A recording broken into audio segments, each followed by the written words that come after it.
The date was August 24th, 1990. A young woman lay sleeping peacefully in her Gainesville apartment, completely unaware that evil was about to walk through her door. By morning, she would be dead, her body arranged in a grotesque display that would send shockwaves through the entire state of Florida. This wasn't random violence. This wasn't a robbery gone wrong. This was the beginning of a killing spree so brutal, so methodical, that it would change how America viewed safety forever. The man responsible called himself a lot of things: a student, a drifter, a victim of circumstance. But what he really was something far more terrifying. His name was Danny Rolling, and over the course of 4 days in August 1990, he would become known as the Gainesville Ripper, one of the most vicious serial killers in American history. Danny Harold Rolling was born in Shreveport, Louisiana in 1954 into what looked like an ordinary middle-class family. His father, James Rolling, was a police officer who believed in discipline, order, and the heavy hand of authority. But behind closed doors, that discipline turned into something much darker. James Rolling didn't just punish his children, he terrorized them. He beat Danny with belts, fists, and anything else within reach. He screamed at him, humiliated him, and made it clear that nothing Danny did would ever be good enough. Danny's mother, Claudia, tried to shield her son from his father's rage, but she was trapped in her own nightmare of domestic violence. She would watch helplessly as James turned his fury on their children, knowing that any intervention would only make things worse. By the time Danny was old enough to understand what was happening, the damage was already done. The boy who should have felt safe and loved instead felt worthless, angry, and desperate for any kind of control over his life. School offered no escape. Danny was a poor student who struggled with basic reading and math. Other children sensed something different about him, something unsettling, and they kept their distance. Teachers saw a quiet, sullen boy who seemed lost in his own world. What they didn't see was the rage building inside him, the fantasies of violence that were already taking root in his mind. As Danny grew older, his relationship with his father became even more volatile. James Rolling had always been quick to use his fists, but now he was dealing with a teenager who was beginning to fight back. The confrontations between father and son became legendary in their neighborhood, loud enough to bring the police to their door more than once. Ironically, it was often James's fellow officers who would show up to break up the domestic disturbances at the Rolling house. By his late teens, Danny had discovered alcohol and drugs, which seemed to quiet the voices in his head, at least temporarily. But they also unleashed something darker. Under the influence, Danny's fantasies became more vivid, more detailed. He began to imagine what it would feel like to have complete power over another person, to watch the fear in their eyes as they realized they were about to die. In 1972, when Danny was 18, he committed his first serious crime. He robbed a convenience store at gunpoint, a clumsy, desperate act that landed him in prison for several years. But prison didn't reform Danny Rolling. If anything, it made him worse. Surrounded by hardened criminals, he learned new skills, new ways to hurt people. He also had plenty of time to refine his fantasies of violence. When Danny was released from prison in the late 1970s, he tried to build a normal life. He got married to a woman named Omather Halko, and for a brief time, It seemed like he might be able to leave his violent past behind, but Danny's demons weren't so easily tamed.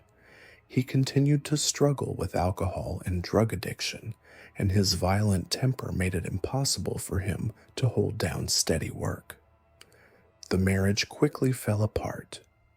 O'Mather later described living with Danny as like living with a time bomb. She never knew what would set him off, never knew when his rage would explode into violence. She filed for divorce and disappeared from his life, taking their daughter with her. The abandonment sent Danny into a downward spiral that would ultimately lead to murder. Throughout the 1980s, Danny drifted across the South, committing a string of armed robberies and burglaries. He was in and out of prison, never staying free long enough to build any kind of stable life. But something was changing inside him during this period. The robberies weren't satisfying him anymore. He wanted something more, something that would give him the ultimate feeling of power and control. In 1989, that desire finally exploded into murder.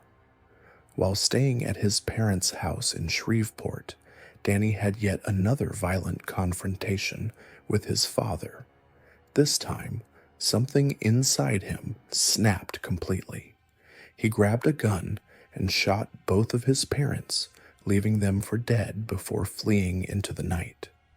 Miraculously, both James and Claudia Rowling survived, but their son had crossed a line from which there would be no return. Danny spent the next several months on the run, sleeping rough and committing petty crimes to survive.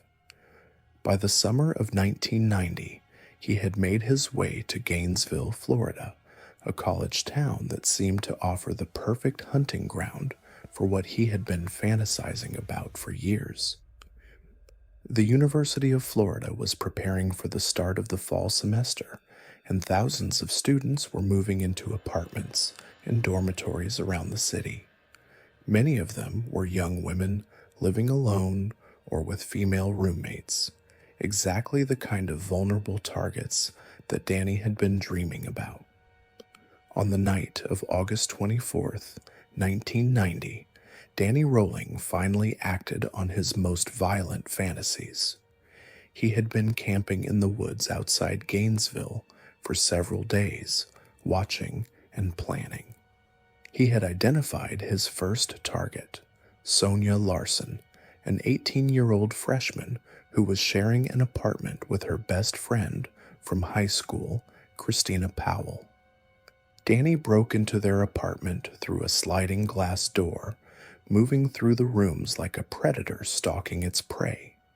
He found Sonia first, attacking her in her bedroom with a military-style knife that he had stolen during one of his earlier crimes. The assault was swift and brutal, designed to prevent any chance of escape or resistance. But Danny wasn't satisfied with simply killing his victims. What happened next revealed the true depth of his depravity. He arranged Sonia's body in a degrading pose, turning her death into a twisted display of his power. When Christina Powell returned to the apartment later that evening, she walked into the same nightmare. Danny was waiting for her, and she suffered the same terrible fate as her roommate. The discovery of the two bodies the next morning sent shockwaves through Gainesville. The brutality of the crimes, combined with the way the bodies had been positioned, made it clear that this wasn't the work of an ordinary killer. This was someone who took pleasure in death, someone who wanted to terrorize not just his victims, but anyone who found them. But Danny Rowling was just getting started. 2 days later, on August 26th, he struck again. His target this time was Krista Hoyt, a beautiful 18-year-old who worked part-time as a records clerk for the Alachua County Sheriff's Office. Danny had been watching her for days, learning her routines, waiting for the perfect moment to strike. Krista lived alone in a small apartment near the university campus, making her an ideal target for Danny's twisted fantasies. He broke in through a window while she was asleep, attacking her with the same brutal efficiency he had shown with his previous victims. But with Krista, Danny's depravity reached new depths. Not only did he kill her, but he also decapitated her, placing her severed head on a shelf like a grotesque trophy. The discovery of Krista's body sent the entire city of Gainesville into a panic. Parents began pulling their children out of the university. Students who remained barricaded themselves in their dormitories and apartments, afraid to go out even during daylight hours. The police were under enormous pressure to catch the killer, but they had almost nothing to go on. Danny Rolling was like a ghost, appearing and disappearing without leaving any useful evidence behind. The terror reached its peak on August 27th when Danny claimed his final victims. Tracy Pauls and Manny Taboada were roommates who shared an apartment near the university campus. Tracy was a 23-year-old pre-law student, while Manny was a 23-year-old athlete who had been looking forward to his senior year. They thought they were safe because Manny was there to protect Tracy, but they had no idea what kind of monster was hunting them. Danny broke into their apartment in the early hours of the morning, first encountering Manny in the hallway. Despite Manny's size and strength, he was no match for a killer armed with a knife and fueled by years of violent fantasy. Danny killed him quickly and brutally, then turned his attention to Tracy, who had been awakened by the sound of the struggle. Tracy tried to fight back, tried to escape, but Danny was too strong and too determined. He killed her with the same savage efficiency he had shown with all his other victims, then arranged her body in another degrading pose designed to maximize the psychological impact on whoever found her. By the time the sun rose on August 28th, 1990, Danny Rolling had murdered 5 innocent people in the span of just 4 days. The city of Gainesville was in complete chaos. The university campus was virtually deserted, with most students either going home or refusing to leave their locked dormitories. The few who remained traveled in groups, afraid to be alone even for a moment. The police investigation was massive but frustrating. Despite having hundreds of officers working the case, they seemed no closer to catching the killer than they had been after the first murders. Danny Rolling had been careful to avoid leaving fingerprints or other physical evidence. He had chosen his victims at random, making it impossible to predict where he would strike next. And perhaps most terrifyingly of all, he seemed to be getting better at killing with each successive attack. What the police didn't know was that Danny Rolling was already gone. After murdering Tracy and Manny, he had slipped out of Gainesville as quietly as he had arrived. He was back to his old pattern of drifting across the South, committing robberies, and living rough while the massive manhunt continued hundreds of miles away. Danny might have disappeared forever if not for his own compulsive behavior. On September 7th, 1990, just 10 days after the final Gainesville murders, he attempted to rob a grocery store in Ocala, Florida. But this time, his luck finally ran out. A customer in the store fought back, and Danny was forced to flee on foot. Police found him hiding in the woods nearby, arrested him for the robbery, and threw him in jail. At first, no one connected the small-time robber in the Ocala jail with the monster who had terrorized Gainesville. Danny was just another career criminal with a long record of petty crimes. But as investigators began digging deeper into his background, disturbing patterns began to emerge. His timeline put him in the Gainesville area during the murders. His history of violence suggested he was capable of extreme brutality. And most damning of all, his behavior in jail suggested someone who was hiding a terrible secret. The breakthrough came when investigators decided to search Danny's campsite in the woods outside Gainesville. Hidden among his belongings, they found items that had been stolen from the murder victims' apartments. They also found journals and drawings that revealed the depth of Danny's violent fantasies, including detailed plans for the kinds of murders he had committed. Faced with overwhelming evidence, Danny Rolling finally confessed to the Gainesville murders in 1992, but his confession revealed that the killings had been even more calculated and sadistic than investigators had realized. Danny admitted that he had stalked each of his victims for days before attacking them, learning their routines and planning the perfect moment to strike. He described feeling a sense of godlike power as he took their lives and expressed no remorse for the terror he had inflicted. The trial of Danny Rolling became a media sensation, with families of the victims demanding justice for their loved ones. The evidence against him was overwhelming, and the jury took less than 3 hours to find him guilty on all counts. On April 20th, 1994, Danny Rolling was sentenced to death for the 5 Gainesville murders. But even on death row, Danny Rolling remained a figure of fascination and revulsion. He claimed to have found religion, writing songs and poetry that he said expressed his newfound faith.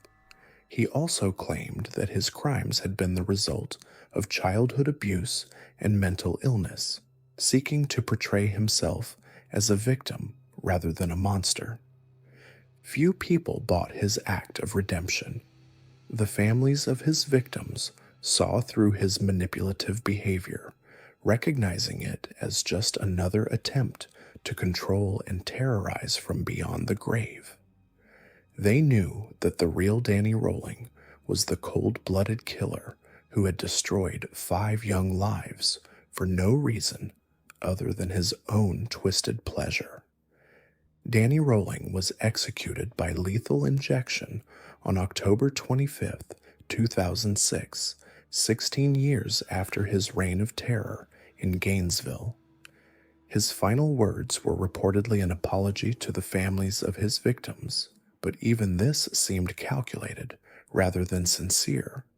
As the drugs coursed through his veins, ending his life as quickly and painlessly as the law allowed, many people wondered if justice had truly been served. The young people he had murdered had suffered terribly in their final moments, while he simply went to sleep. The impact of Danny Rolling's crimes extended far beyond the 5 lives he took. The Gainesville murders changed how America thought about safety, particularly for college students living away from home for the first time. Universities across the country implemented new security measures, installing better lighting, improving locks on dormitories, and teaching students about personal safety in ways that had never been necessary before. The case also inspired countless books, movies, and television shows, most notably the horror film Scream, which was loosely based on the Gainesville murders. But for the families of the victims, the media attention was a mixed blessing. While it kept the memory of their loved ones alive, it also meant constantly reliving the most traumatic period of their lives. Perhaps most disturbing of all, Danny Rolling's crimes revealed how easily a determined predator could slip through the cracks of society. Despite his long criminal record and history of violence, He had been free to roam the country, choosing his victims at will. The system that was supposed to protect people from monsters like Danny Rolling had failed completely, with tragic consequences for 5 innocent young people who had their whole lives ahead of them. In the end, Danny Rolling's story serves as a chilling reminder that evil can take many forms, and that it often hides behind the most ordinary facades. He wasn't a Hollywood villain with supernatural powers or elaborate schemes.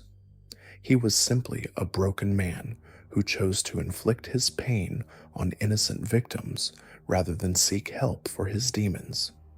And in making that choice, he transformed himself from a victim of abuse into something far worse, a predator who destroyed lives for no reason other than his own twisted satisfaction.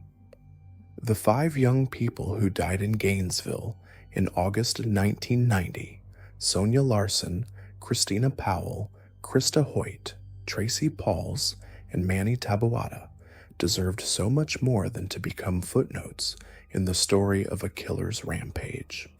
They were bright, ambitious students with dreams and plans for the future. They had families who loved them, friends who cared about them, and entire lives ahead of them that were cut short by a man who saw them as nothing more than objects for his violent fantasies.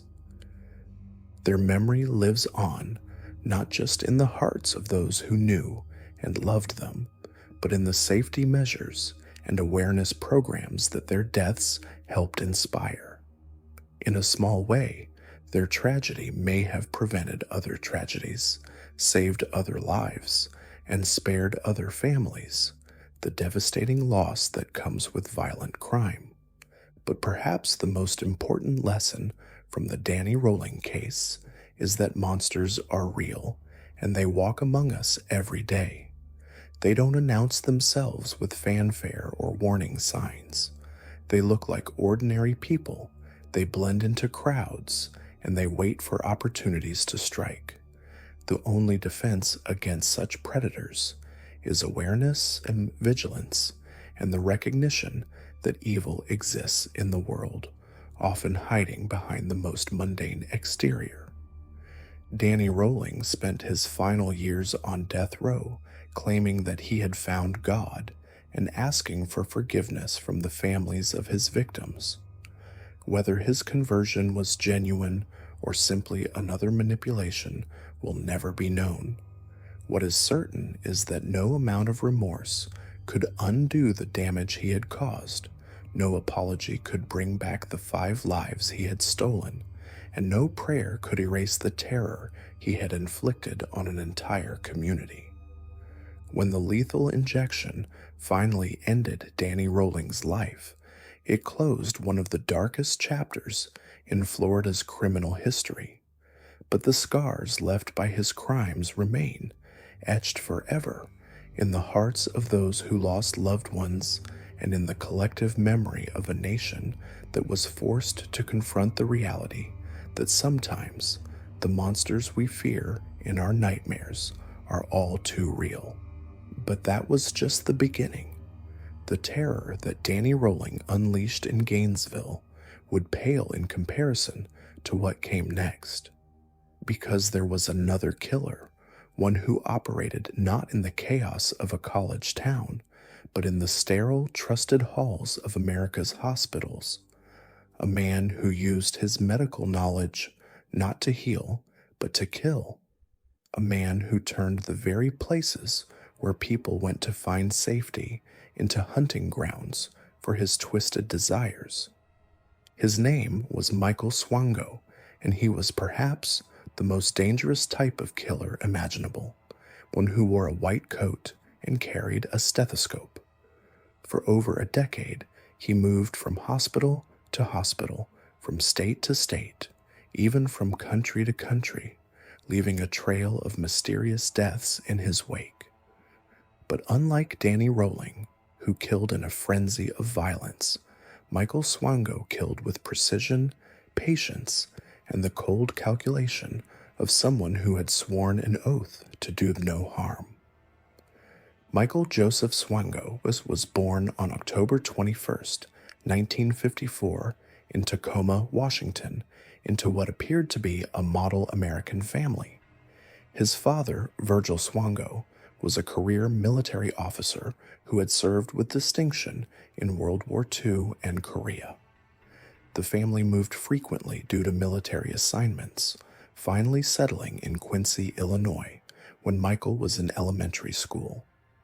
From the outside, Michael seemed like the perfect son. He was academically gifted, particularly in science and mathematics.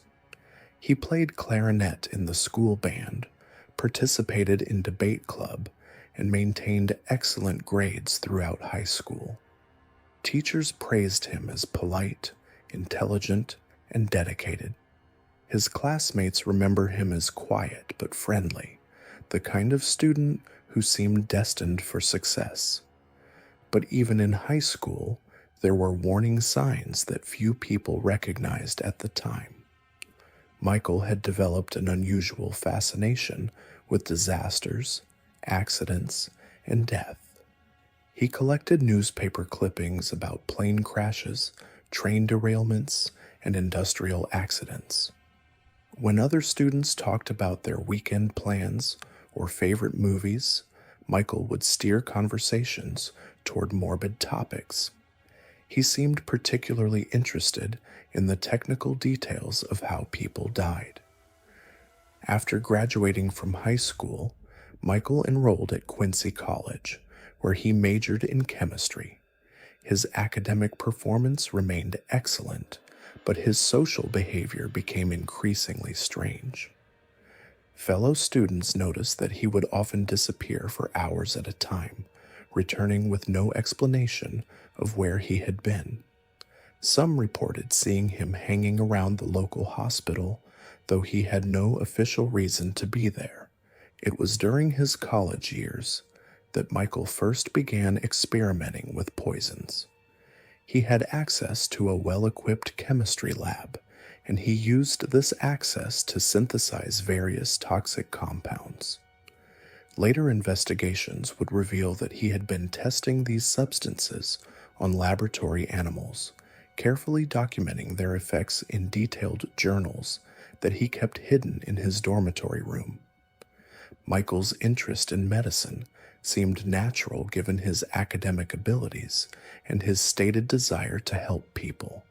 He applied to medical school with strong grades and glowing recommendations from his professors.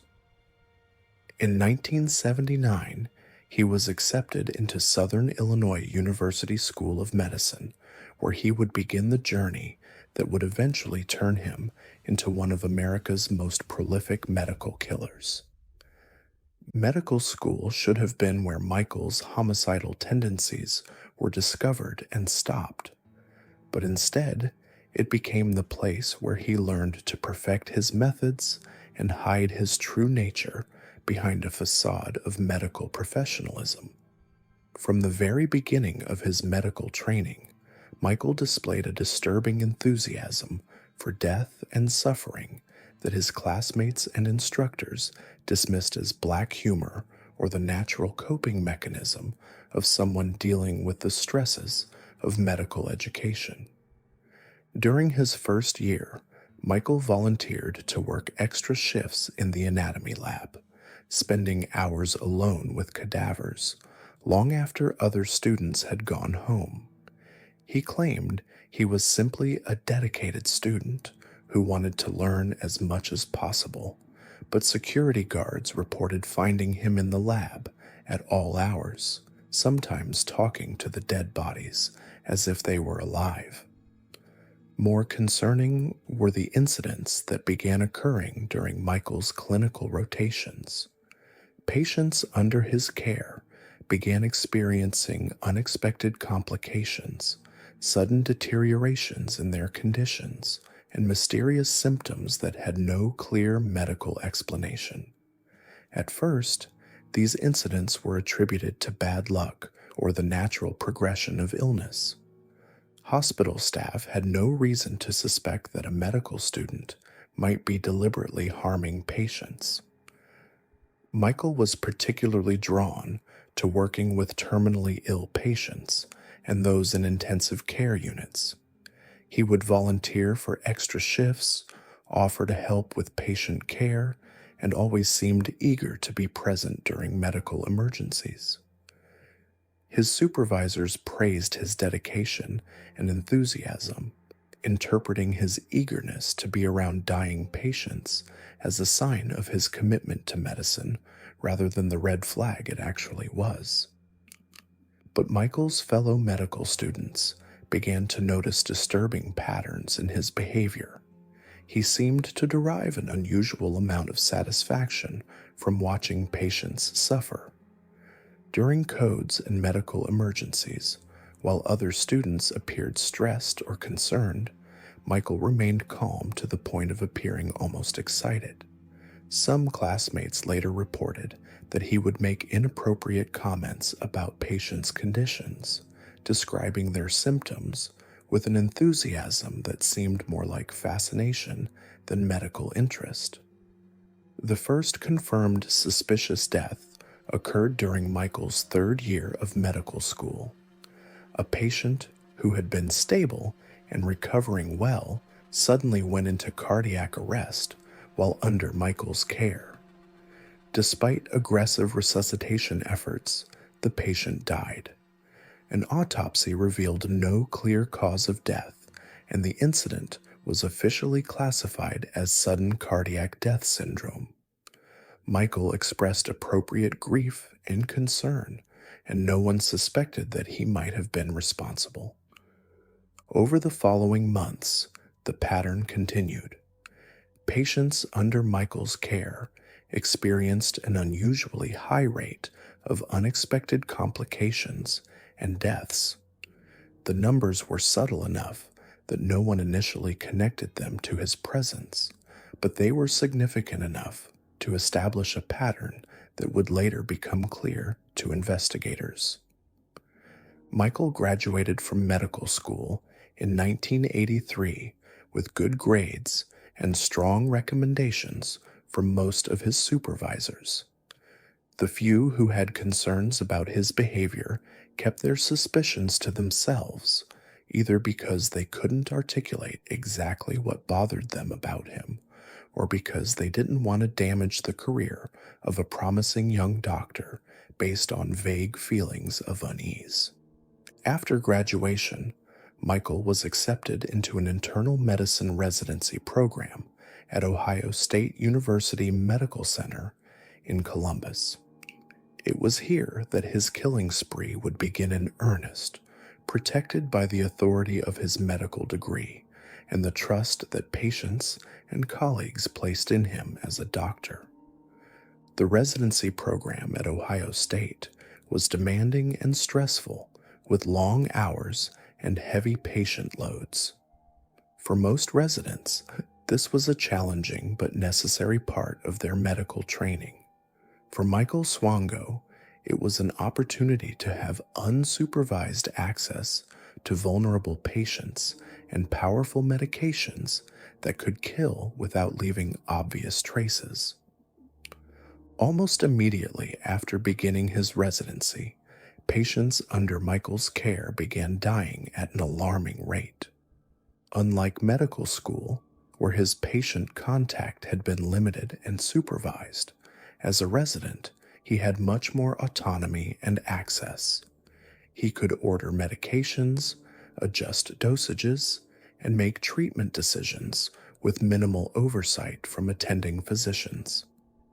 Michael's preferred method of killing was injection of lethal substances, particularly potassium chloride, which could cause cardiac arrest while being difficult to detect in standard autopsies.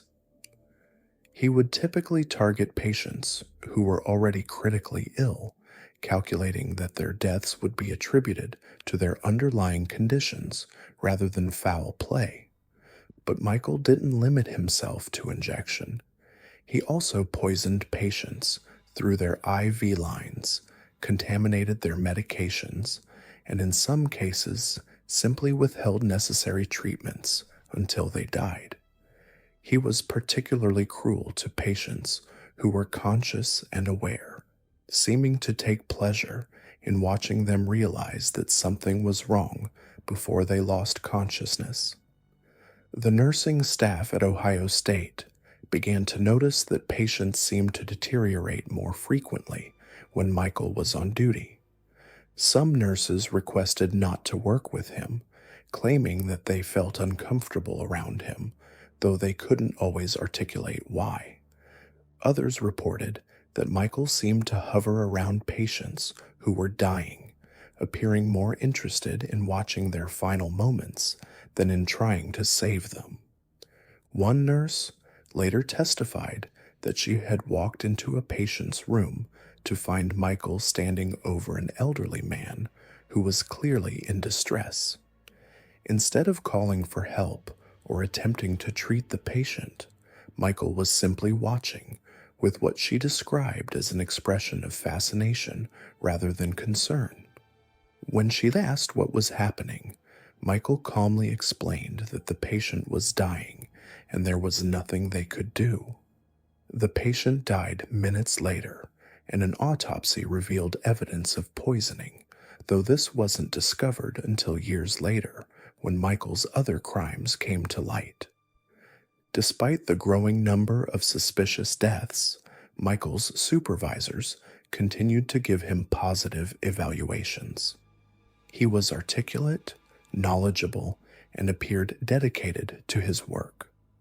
When questions were raised about patient mortality rates on his shifts, Michael was always able to provide plausible medical explanations for the deaths.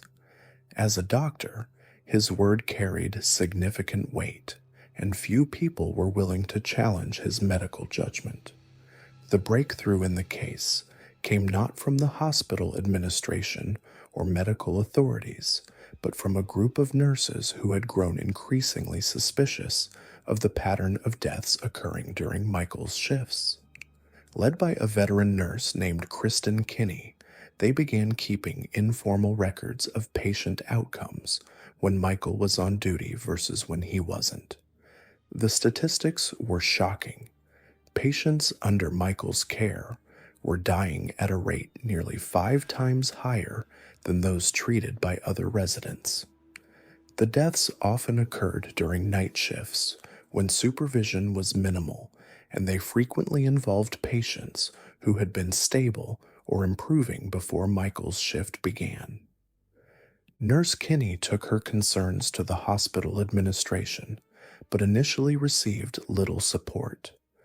Hospital administrators were reluctant to investigate a doctor based on what they saw as circumstantial evidence and nursing suspicions.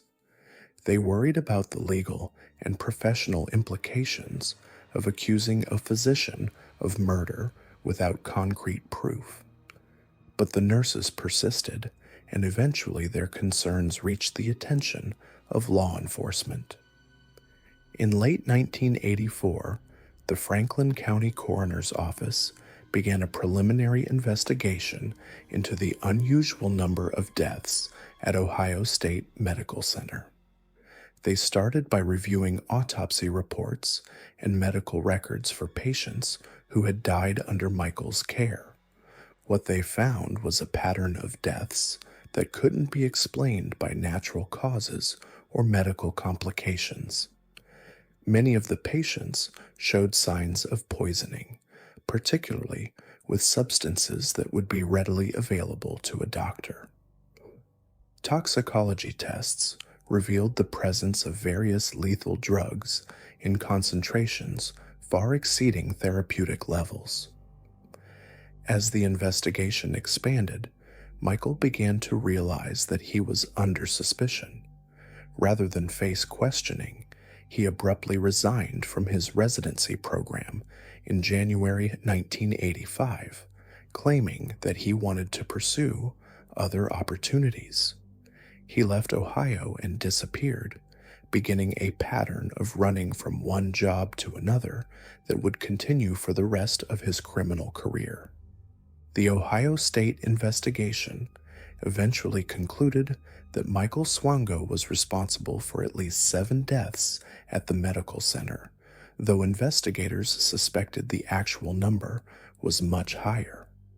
Warrants were issued for his arrest, but by then he had vanished completely, leaving no trace of where he had gone. For the next several months, Michael managed to stay off the radar of law enforcement while he planned his next move. He had learned from his experience in Ohio that he needed to be more careful about how he operated, more selective about his victims, and more strategic about covering his tracks. In late 1985, Michael resurfaced in Illinois, where he had obtained a job as a paramedic with the Quincy Fire Department. Using forged documents and false references, he had convinced the department that he was a qualified medical professional looking for a change of pace from hospital work. The irony of a serial killer working as an emergency medical responder was lost on everyone except Michael himself. As a paramedic, Michael had access to powerful medications and direct contact with vulnerable patients, but he also had the added protection of working in emergency situations where deaths were more easily explained as the result of trauma or medical crisis. He began killing again almost immediately, targeting elderly patients and those with serious medical conditions who would be unlikely to survive anyway. Michael's methods as a paramedic were more subtle than his hospital killings. He would administer lethal doses of medication while claiming to be providing life-saving treatment. He would delay response times to critical calls, ensuring that patients died before reaching the hospital. In some cases, he would simply provide inadequate or inappropriate treatment, allowing people to die who might otherwise have survived. The other paramedics and firefighters Michael worked with found him to be competent and professional, though some noted that he seemed unusually calm during emergency calls and didn't display the emotional reactions they expected from someone dealing with life and death situations. He was particularly good at explaining away patient deaths, always having medical reasons for why his treatment hadn't been successful. Michael's killing spree as a paramedic might have continued indefinitely, if not for a routine background check that revealed his true identity and the outstanding warrants from Ohio. In October 1985, he was arrested at the fire station and charged with multiple counts of murder in connection with the Ohio State Medical Center deaths. The arrest of Michael Swango sent shockwaves through the medical community. The idea that a doctor could systematically murder patients was almost incomprehensible to medical professionals who had dedicated their lives to healing. The case raised serious questions about medical oversight, background checks, and the systems designed to protect patients from harm. Michael's trial began in 1986, and the prosecution faced the challenge of proving that a trained medical professional had deliberately killed patients rather than simply failing to save them. Medical testimony was crucial, with forensic pathologists explaining how the victims had died and toxicologists documenting the presence of lethal substances in their bodies. The defense argued that Michael was being scapegoated for deaths that were the result of natural causes or medical complications. They claimed that the prosecution was trying to criminalize normal medical practice and that the deaths had occurred because the patients were already seriously ill. But the evidence against Michael was overwhelming. Witness testimony from nurses and other medical staff established a clear pattern of suspicious deaths occurring only when he was present. Toxicology reports showed that patients had been poisoned with substances that Michael had access to as a medical professional. Most damning of all, statistical analysis demonstrated that the death rate for patients under his care was far higher than could be explained by chance or medical complications. In August 1986, Michael Swango was convicted of 5 counts of murder and sentenced to life in prison without the possibility of parole. The conviction brought some measure of justice for the families of his victims, but it also raised troubling questions about how many other patients he had killed and whether there were other medical professionals who were committing similar crimes. But Michael Swango's story didn't end with his conviction. While serving his life sentence, he continued to fascinate criminologists and medical professionals who tried to understand how a doctor could become a serial killer. Psychological evaluations revealed a complex personality disorder characterized by a complete lack of empathy for others and a pathological need for control over life and death. Michael never showed remorse for his crimes, and he rarely spoke about his motivations for killing. In the few interviews he granted, he claimed that he had been trying to relieve suffering and that his actions had been misunderstood. He maintained that he was a dedicated doctor who had been falsely accused of crimes he didn't commit. The true scope of Michael Swango's crimes may never be fully known. Investigators believe he was responsible for dozens of deaths across multiple states and countries, making him one of the most prolific serial killers in American history. His case led to significant changes in medical oversight and background checking procedures, but it also served as a chilling reminder that the people we trust most with our lives can sometimes be the most dangerous. Michael Swango died in prison in 2010, taking with him the secrets of exactly how many people he had killed and why he had chosen to use his medical knowledge for evil rather than good. His legacy is one of betrayed trust and shattered faith in the medical profession, a reminder that even those who swear to do no harm can sometimes be the source of the greatest harm of all.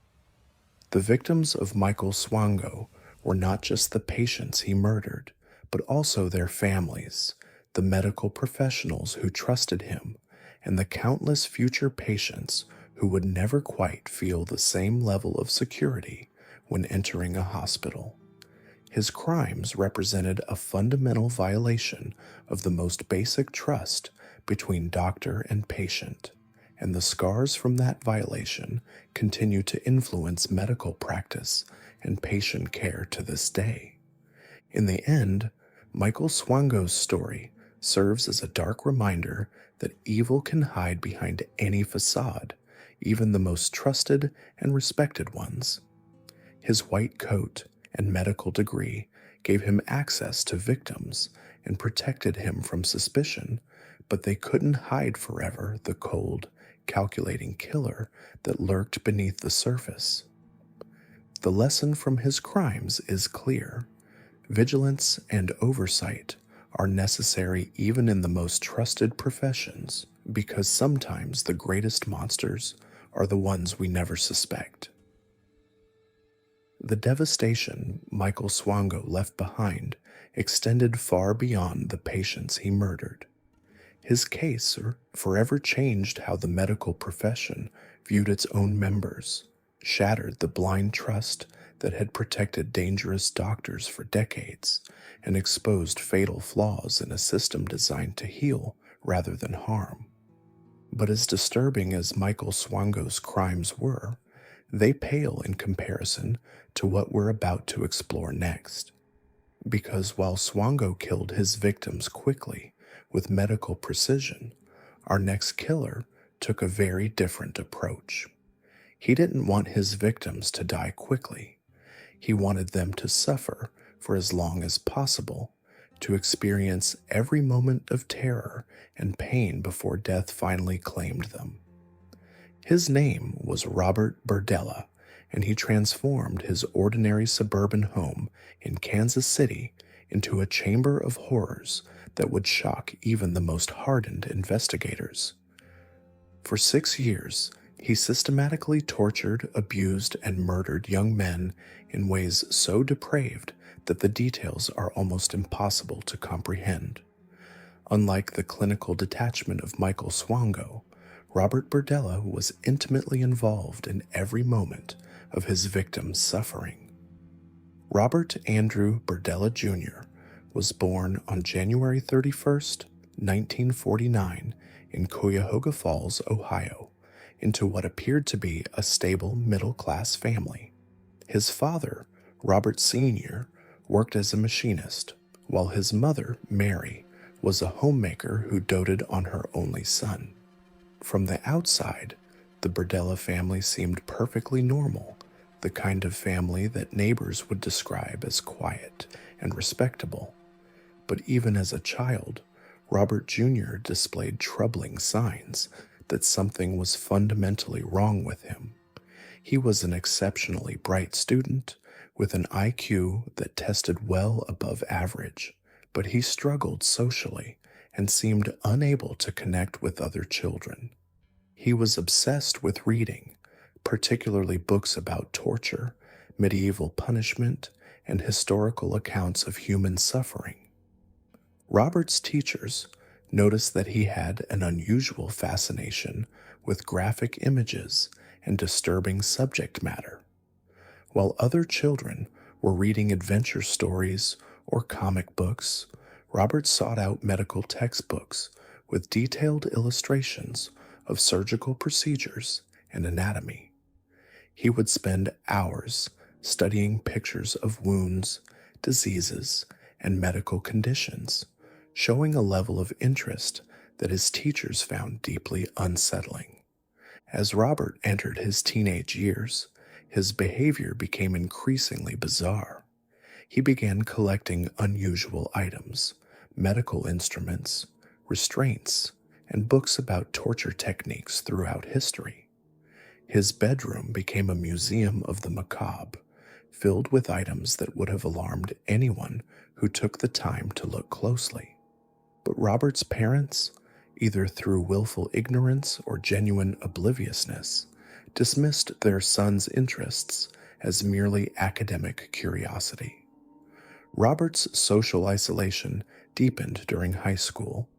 He was openly gay in an era when homosexuality was still widely condemned, and he faced constant bullying and harassment from his classmates. This persecution only reinforced his growing hatred for humanity and his desire to exert control over others. He began fantasizing about capturing and torturing his tormentors, detailed scenarios that he would later admit gave him intense sexual satisfaction. After graduating from high school, Robert enrolled at the Kansas City Art Institute, where he studied art and photography. He was a talented student with a particular gift for sculpture and painting, but even his artistic work reflected his dark obsessions. His paintings often depicted scenes of violence and torture, rendered with disturbing technical skill and attention to detail. It was during his time at art school that Robert first began experimenting with drugs, particularly alcohol and marijuana.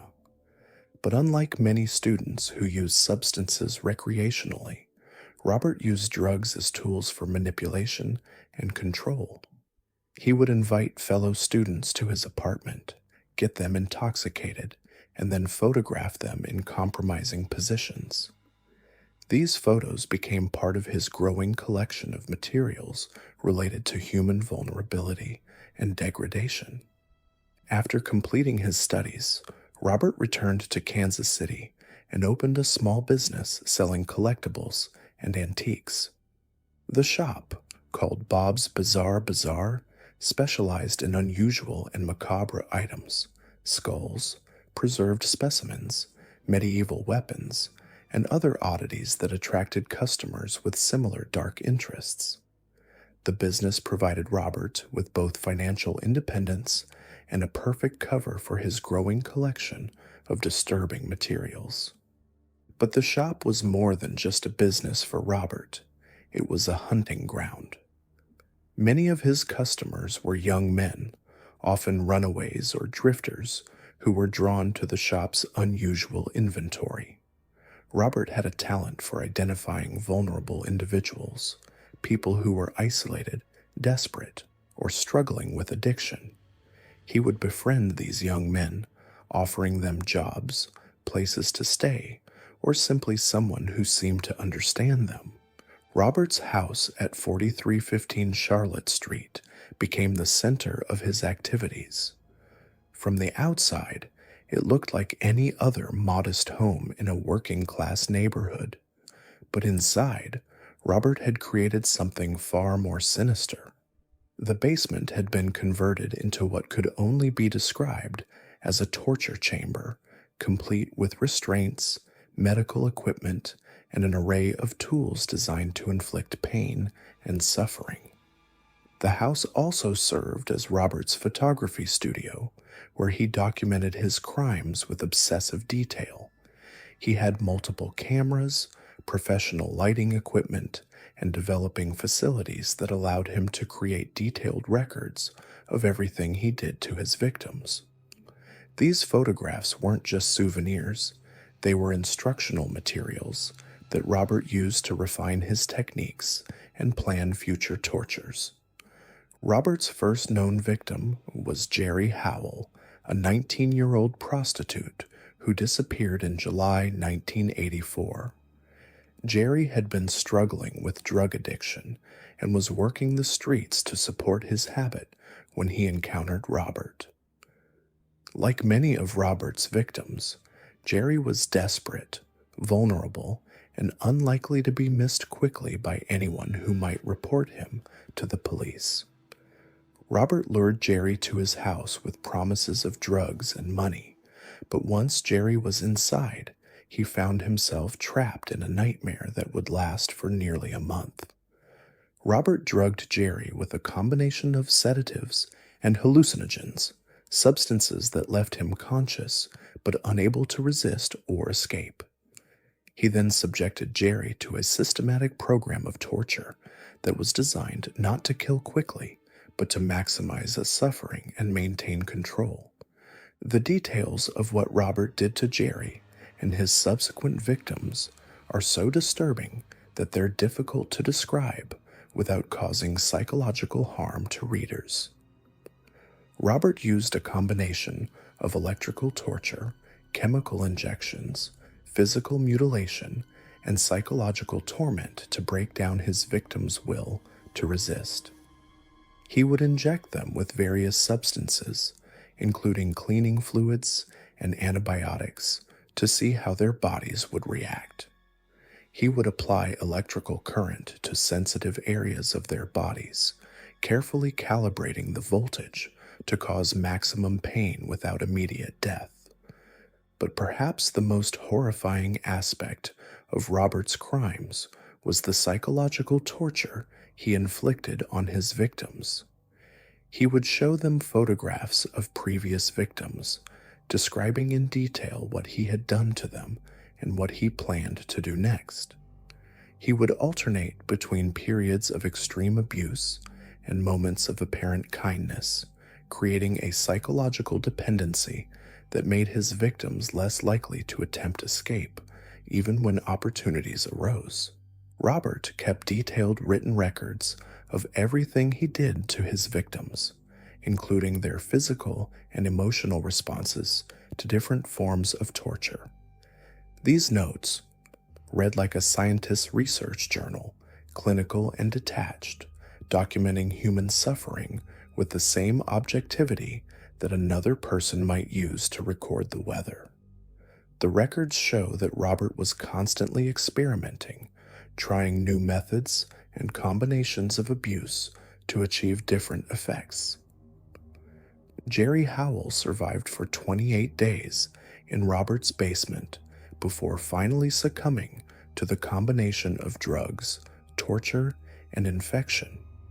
Robert documented Jerry's death with the same clinical detachment he had shown throughout the torture, noting the time of death and his observations about Jerry's final moments. He then dismembered the body, disposing of the remains in various locations around Kansas City. But Robert wasn't satisfied with just one victim. The experience of controlling Jerry's life and death had given him a sense of power that he found intoxicating. Within weeks of Jerry's death, Robert was already searching for his next victim, refining his methods and planning how he could extend the period of control and torture. His second victim was Robert Sheldon, a 23-year-old construction worker who had been struggling with alcoholism and depression. Robert met Sheldon at a local bar and invited him back to the house for drinks and conversation. Like Jerry before him, Sheldon quickly found himself drugged and restrained in Robert's basement torture chamber. Robert had learned from his experience with Jerry and had made modifications to his techniques and equipment. He had installed better restraints, acquired new drugs and chemicals, and developed more sophisticated methods of psychological manipulation. Sheldon's torture lasted for 6 weeks, nearly twice as long as Jerry's, as Robert experimented with different combinations of physical and chemical abuse. The pattern continued for the next 4 years. Robert would identify vulnerable young men, lure them to his house, and subject them to prolonged periods of torture before finally killing them. Each victim provided Robert with new opportunities to refine his methods and satisfy his growing appetite for control and suffering. His victims included Mark Wallace, a 22-year-old who had been living on the streets, James Ferris, a 25-year-old hitchhiker passing through Kansas City, Todd Stoops, a 23-year-old who had been struggling with drug addiction, and Larry Pearson, a 20-year-old who had run away from an abusive home. Each of these young men represented someone who had fallen through society's cracks, people whose disappearances were unlikely to trigger immediate or intensive police investigations. Robert's crimes might have continued indefinitely if not for one victim who managed to escape. On April 2nd, 1988, Christopher Bryson, a 22-year-old male prostitute, was brought to Robert's house and subjected to the same horrific treatment as the previous victims.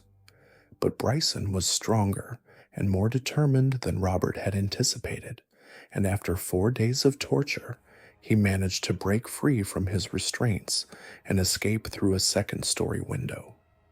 Bryson's escape marked the beginning of the end for Robert Berdella.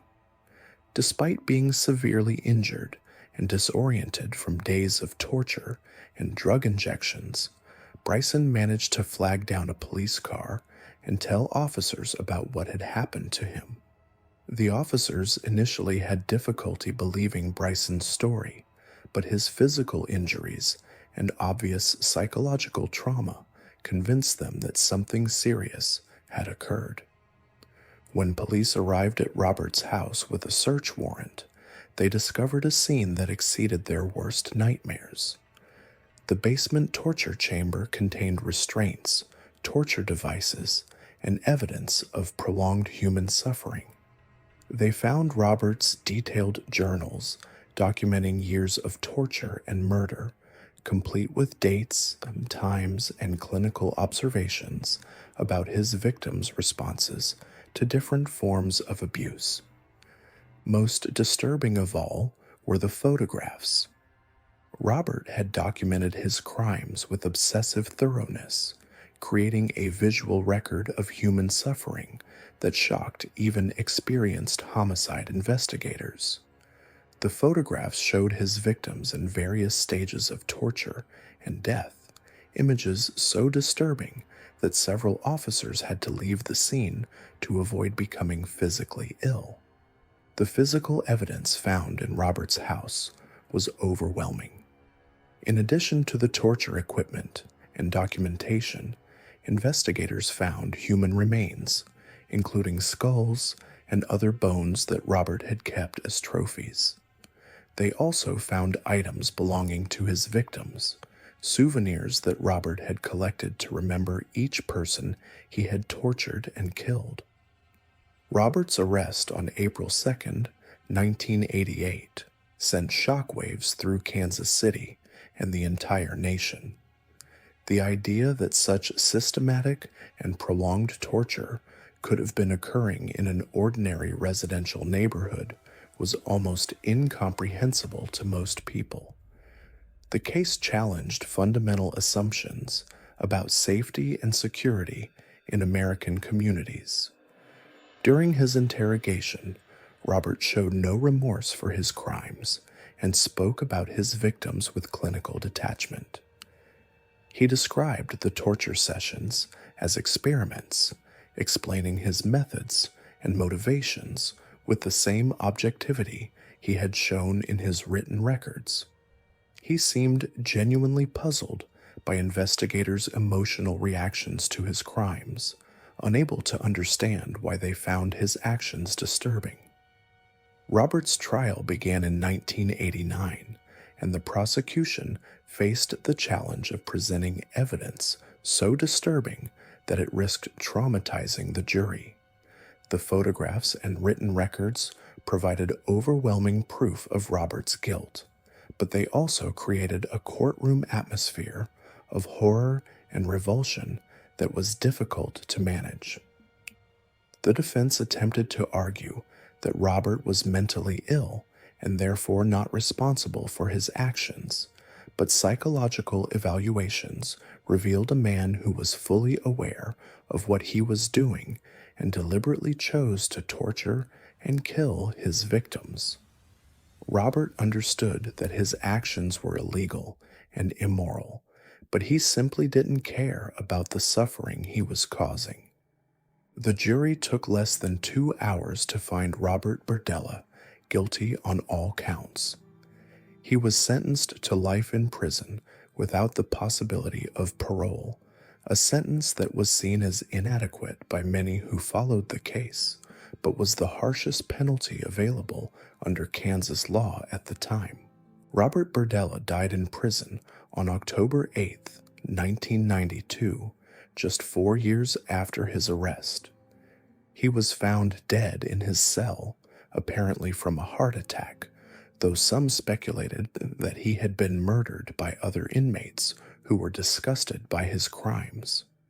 His death brought a measure of closure to the families of his victims, but it also meant that many questions about his crimes would never be answered. The investigation into Robert's crimes continued even after his death, as authorities tried to determine if there were additional victims who had never been identified. The clinical nature of his record keeping suggested that the 6 confirmed murders might represent only a fraction of his actual crimes.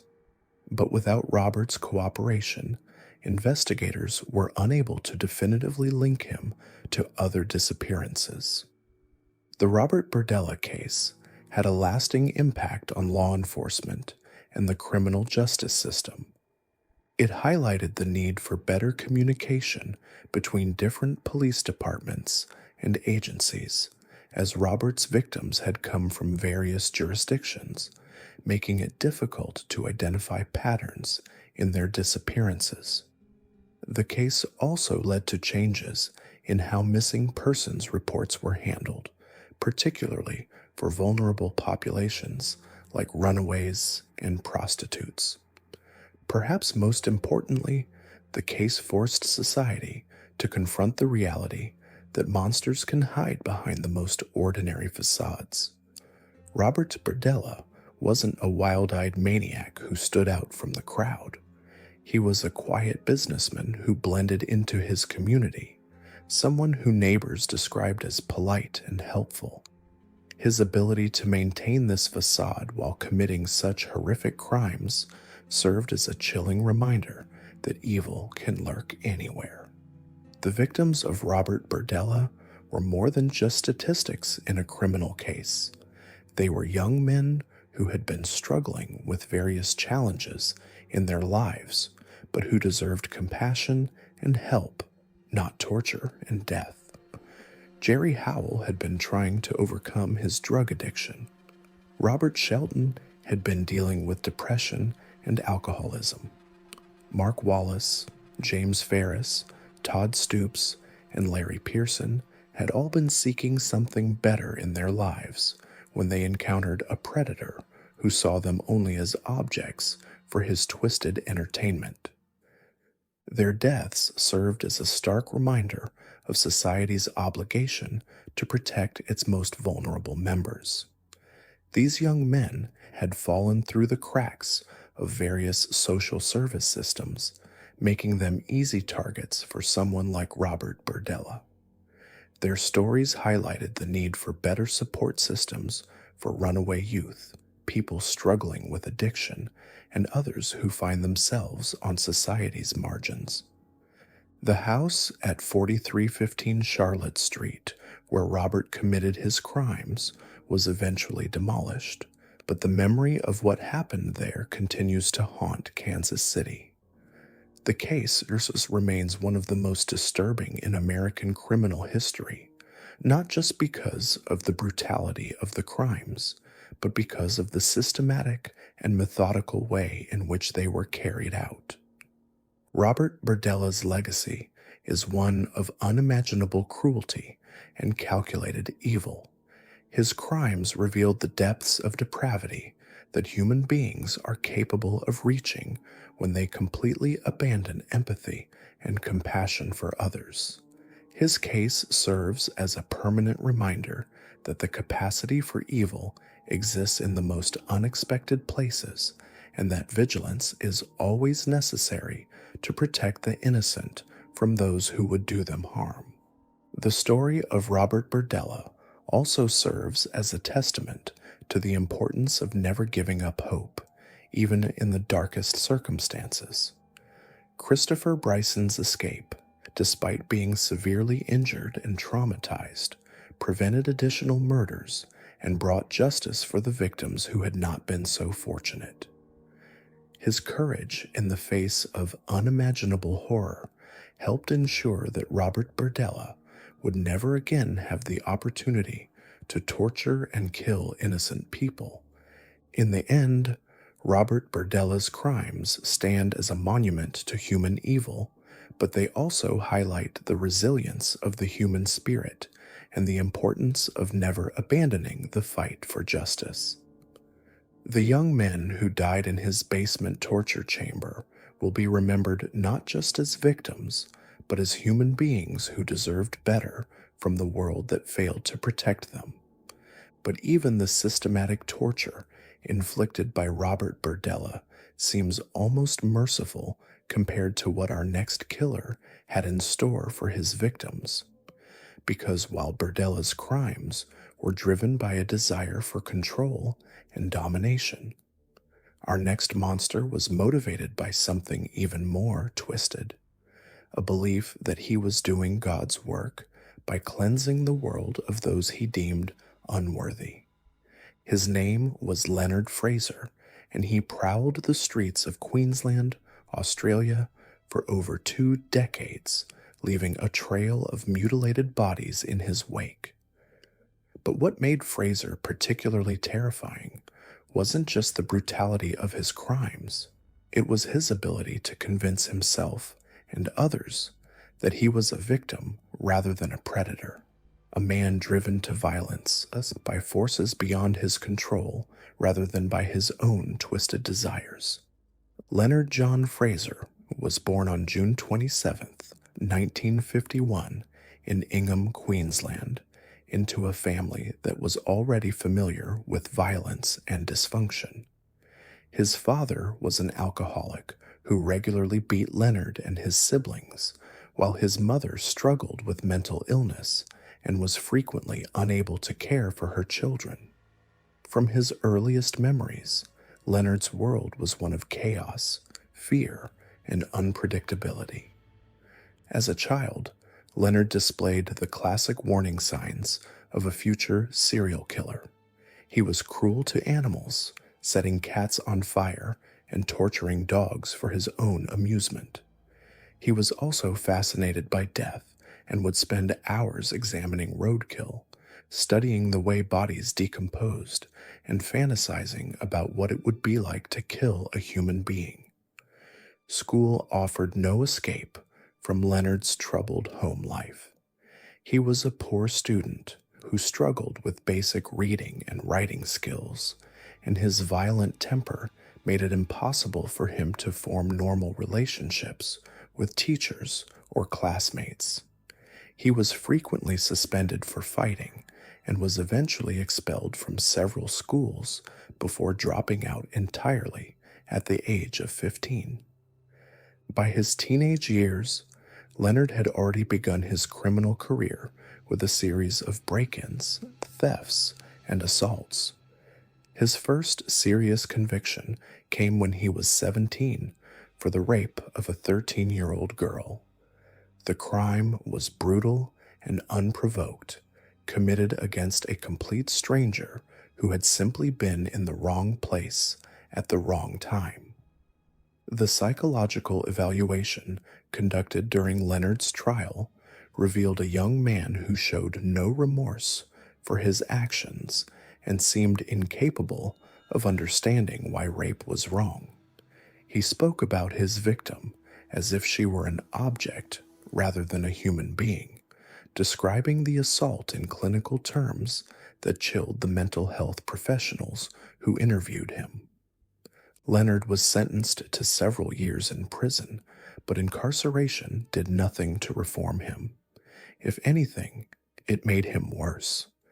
He learned new criminal techniques from other inmates, and his violent fantasies became more elaborate and detailed.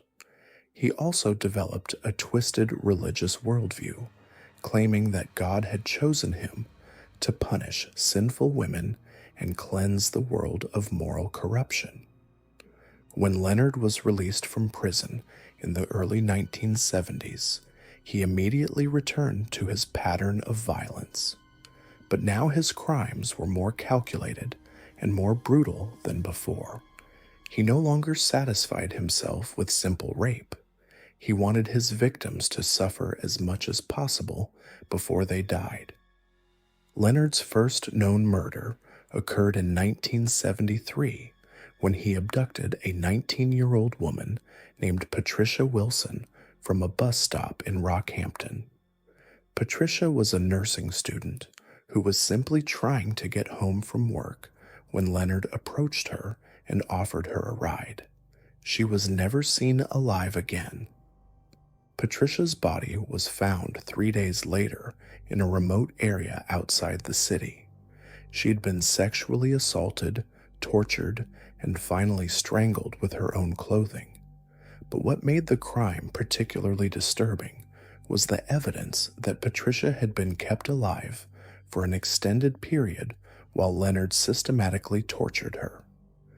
The medical examiner determined that she had survived for at least 24 hours after being abducted, meaning that Leonard had spent an entire day satisfying his sadistic impulses.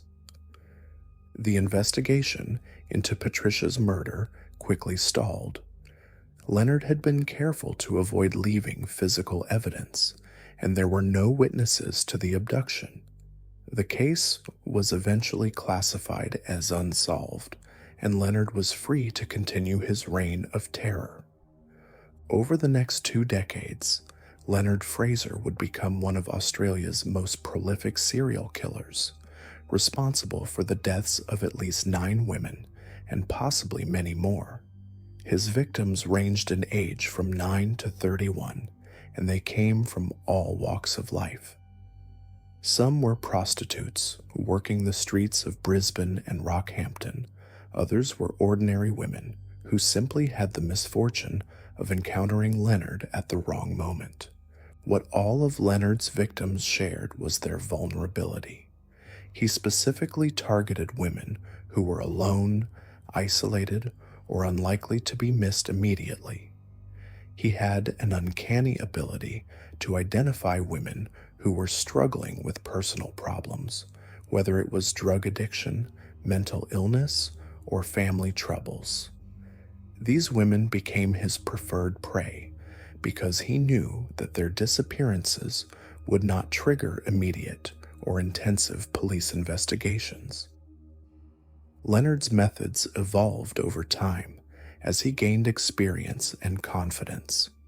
His early murders were relatively simple affairs, driven more by opportunity than planning. But as he continued killing, he became more sophisticated in his approach. He began stalking potential victims for days or weeks before striking, learning their routines, and identifying the best opportunities to abduct them without being seen. He also became more creative in his methods of torture and murder. Leonard would keep his victims alive for days or even weeks, subjecting them to unimaginable horrors before finally killing them. He would burn them with cigarettes, cut them with knives, and sexually assault them repeatedly. But perhaps most disturbing of all was his psychological torture.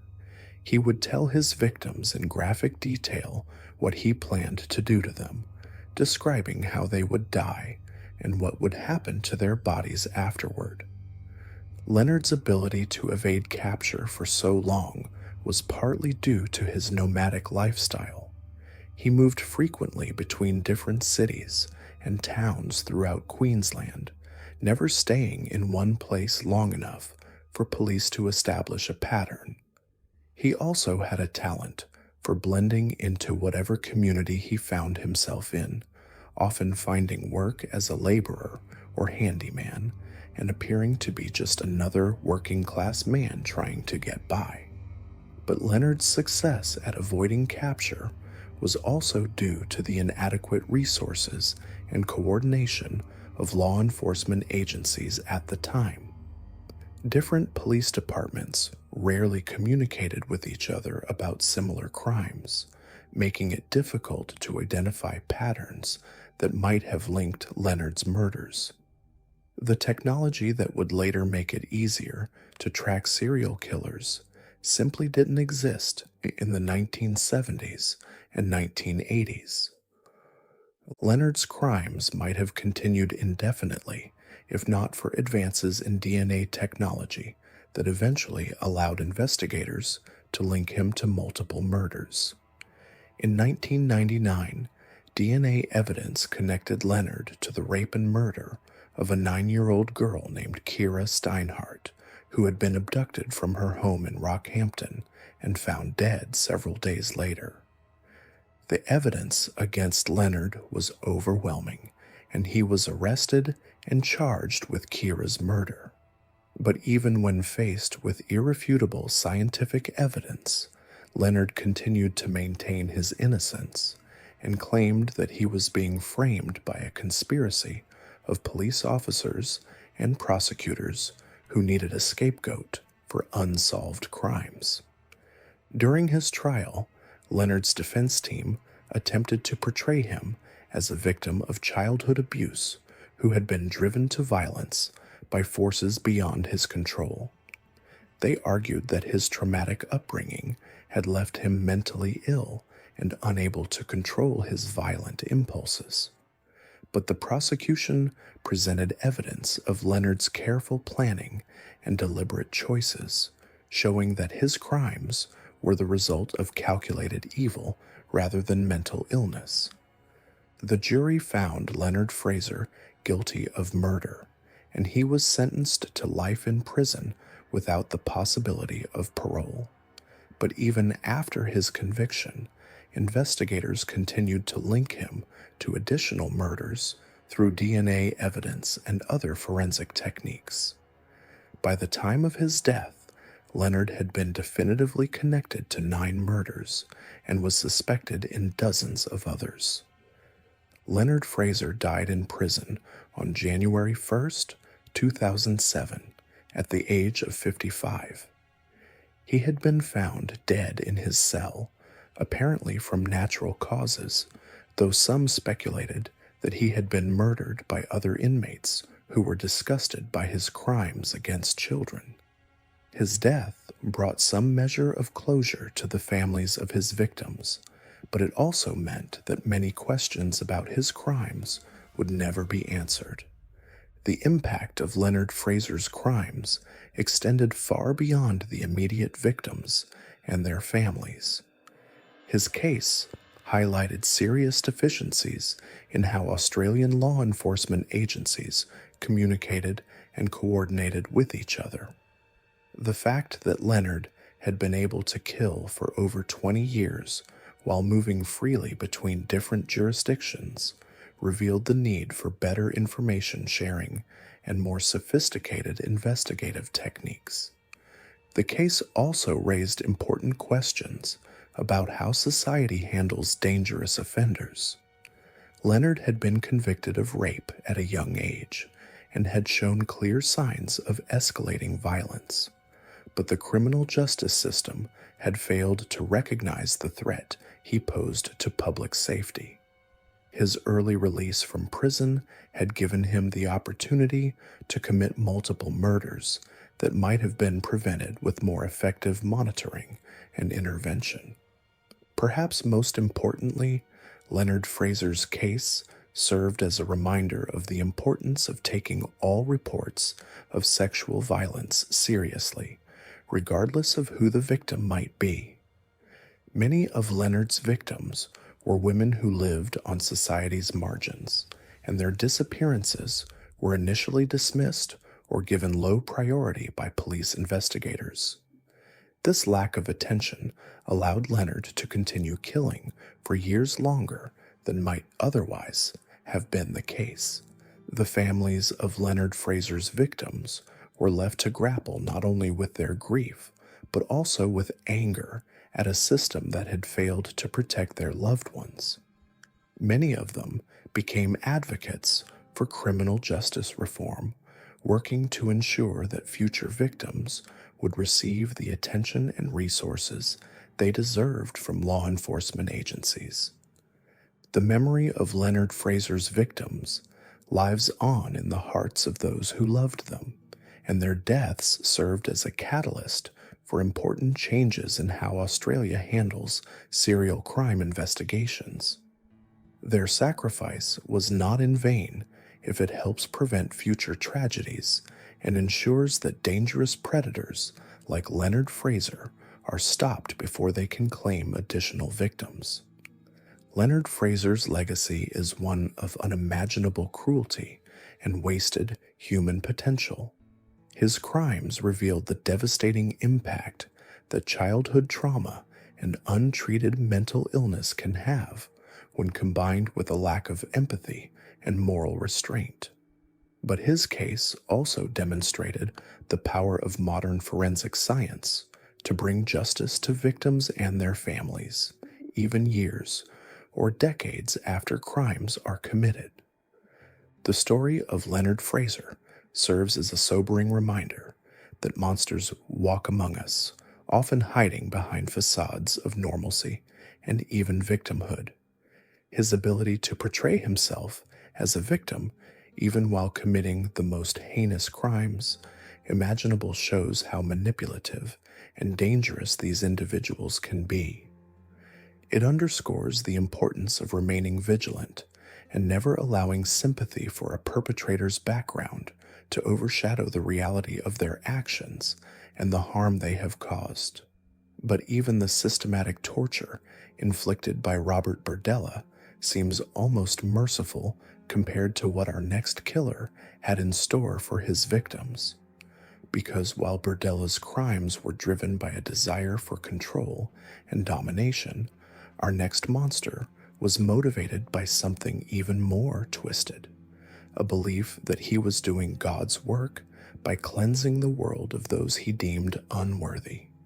His name was Leonard Fraser, and he prowled the streets of Queensland, Australia, for over 2 decades, leaving a trail of mutilated bodies in his wake. But what made Fraser particularly terrifying wasn't just the brutality of his crimes, it was his ability to convince himself and others that he was a victim rather than a predator, a man driven to violence by forces beyond his control rather than by his own twisted desires. Leonard John Fraser was born on June 27, 1951, in Ingham, Queensland, into a family that was already familiar with violence and dysfunction. His father was an alcoholic who regularly beat Leonard and his siblings, while his mother struggled with mental illness and was frequently unable to care for her children. From his earliest memories, Leonard's world was one of chaos, fear, and unpredictability. As a child, Leonard displayed the classic warning signs of a future serial killer. He was cruel to animals, setting cats on fire and torturing dogs for his own amusement. He was also fascinated by death and would spend hours examining roadkill, studying the way bodies decomposed, and fantasizing about what it would be like to kill a human being. School offered no escape from Leonard's troubled home life. He was a poor student who struggled with basic reading and writing skills, and his violent temper made it impossible for him to form normal relationships with teachers or classmates. He was frequently suspended for fighting and was eventually expelled from several schools before dropping out entirely at the age of 15. By his teenage years, Leonard had already begun his criminal career with a series of break-ins, thefts, and assaults. His first serious conviction came when he was 17 for the rape of a 13-year-old girl. The crime was brutal and unprovoked, committed against a complete stranger who had simply been in the wrong place at the wrong time. The psychological evaluation conducted during Leonard's trial revealed a young man who showed no remorse for his actions and seemed incapable of understanding why rape was wrong. He spoke about his victim as if she were an object rather than a human being, describing the assault in clinical terms that chilled the mental health professionals who interviewed him. Leonard was sentenced to several years in prison, but incarceration did nothing to reform him. If anything, it made him worse. He learned new criminal techniques from other inmates, and his violent fantasies became more elaborate and detailed. He also developed a twisted religious worldview, claiming that God had chosen him to punish sinful women and cleanse the world of moral corruption. When Leonard was released from prison in the early 1970s, he immediately returned to his pattern of violence. But now his crimes were more calculated and more brutal than before. He no longer satisfied himself with simple rape. He wanted his victims to suffer as much as possible before they died. Leonard's first known murder occurred in 1973 when he abducted a 19-year-old woman named Patricia Wilson from a bus stop in Rockhampton. Patricia was a nursing student who was simply trying to get home from work when Leonard approached her and offered her a ride. She was never seen alive again. Patricia's body was found 3 days later in a remote area outside the city. She had been sexually assaulted, tortured, and finally strangled with her own clothing. But what made the crime particularly disturbing was the evidence that Patricia had been kept alive for an extended period while Leonard systematically tortured her. The medical examiner determined that she had survived for at least 24 hours after being abducted, meaning that Leonard had spent an entire day satisfying his sadistic impulses. The investigation into Patricia's murder quickly stalled. Leonard had been careful to avoid leaving physical evidence, and there were no witnesses to the abduction. The case was eventually classified as unsolved, and Leonard was free to continue his reign of terror. Over the next 2 decades, Leonard Fraser would become one of Australia's most prolific serial killers, responsible for the deaths of at least 9 women and possibly many more. His victims ranged in age from 9 to 31, and they came from all walks of life. Some were prostitutes working the streets of Brisbane and Rockhampton. Others were ordinary women who simply had the misfortune of encountering Leonard at the wrong moment. What all of Leonard's victims shared was their vulnerability. He specifically targeted women who were alone, isolated, or unlikely to be missed immediately. He had an uncanny ability to identify women who were struggling with personal problems, whether it was drug addiction, mental illness, or family troubles. These women became his preferred prey because he knew that their disappearances would not trigger immediate or intensive police investigations. Leonard's methods evolved over time as he gained experience and confidence. His early murders were relatively simple affairs, driven more by opportunity than planning. But as he continued killing, he became more sophisticated in his approach. He began stalking potential victims for days or weeks before striking, learning their routines, and identifying the best opportunities to abduct them without being seen. He also became more creative in his methods of torture and murder. Leonard would keep his victims alive for days or even weeks, subjecting them to unimaginable horrors before finally killing them. He would burn them with cigarettes, cut them with knives, and sexually assault them repeatedly. But perhaps most disturbing of all was his psychological torture. He would tell his victims in graphic detail what he planned to do to them, describing how they would die and what would happen to their bodies afterward. Leonard's ability to evade capture for so long was partly due to his nomadic lifestyle. He moved frequently between different cities and towns throughout Queensland, never staying in one place long enough for police to establish a pattern. He also had a talent for blending into whatever community he found himself in, often finding work as a laborer or handyman and appearing to be just another working-class man trying to get by. But Leonard's success at avoiding capture was also due to the inadequate resources and coordination of law enforcement agencies at the time. Different police departments rarely communicated with each other about similar crimes, making it difficult to identify patterns that might have linked Leonard's murders. The technology that would later make it easier to track serial killers simply didn't exist in the 1970s and 1980s.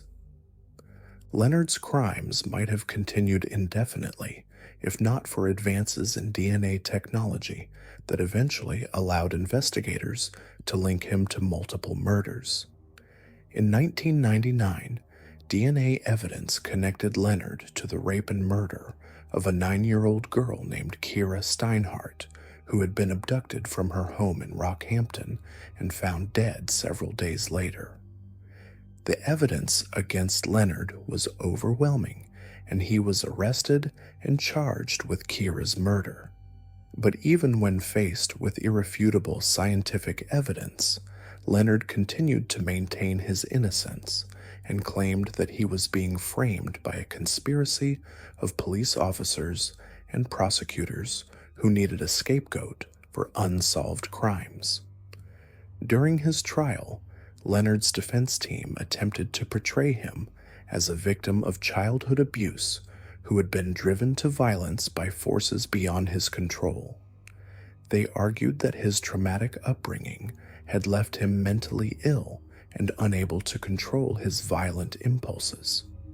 But the prosecution presented evidence of Leonard's careful planning and deliberate choices, showing that his crimes were the result of calculated evil rather than mental illness. The jury found Leonard Fraser guilty of murder, and he was sentenced to life in prison without the possibility of parole. But even after his conviction, investigators continued to link him to additional murders through DNA evidence and other forensic techniques. By the time of his death, Leonard had been definitively connected to 9 murders and was suspected in dozens of others. Leonard Fraser died in prison on January 1st, 2007, at the age of 55. He had been found dead in his cell, apparently from natural causes, though some speculated that he had been murdered by other inmates who were disgusted by his crimes against children. His death brought some measure of closure to the families of his victims, but it also meant that many questions about his crimes would never be answered. The impact of Leonard Fraser's crimes extended far beyond the immediate victims and their families. His case highlighted serious deficiencies in how Australian law enforcement agencies communicated and coordinated with each other. The fact that Leonard had been able to kill for over 20 years while moving freely between different jurisdictions revealed the need for better information sharing and more sophisticated investigative techniques. The case also raised important questions about how society handles dangerous offenders. Leonard had been convicted of rape at a young age and had shown clear signs of escalating violence, but the criminal justice system had failed to recognize the threat he posed to public safety. His early release from prison had given him the opportunity to commit multiple murders that might have been prevented with more effective monitoring and intervention. Perhaps most importantly, Leonard Fraser's case served as a reminder of the importance of taking all reports of sexual violence seriously, regardless of who the victim might be. Many of Leonard's victims were women who lived on society's margins, and their disappearances were initially dismissed or given low priority by police investigators. This lack of attention allowed Leonard to continue killing for years longer than might otherwise have been the case. The families of Leonard Fraser's victims were left to grapple not only with their grief, but also with anger at a system that had failed to protect their loved ones. Many of them became advocates for criminal justice reform, working to ensure that future victims would receive the attention and resources they deserved from law enforcement agencies. The memory of Leonard Fraser's victims lives on in the hearts of those who loved them, and their deaths served as a catalyst for important changes in how Australia handles serial crime investigations. Their sacrifice was not in vain if it helps prevent future tragedies and ensures that dangerous predators like Leonard Fraser are stopped before they can claim additional victims. Leonard Fraser's legacy is one of unimaginable cruelty and wasted human potential.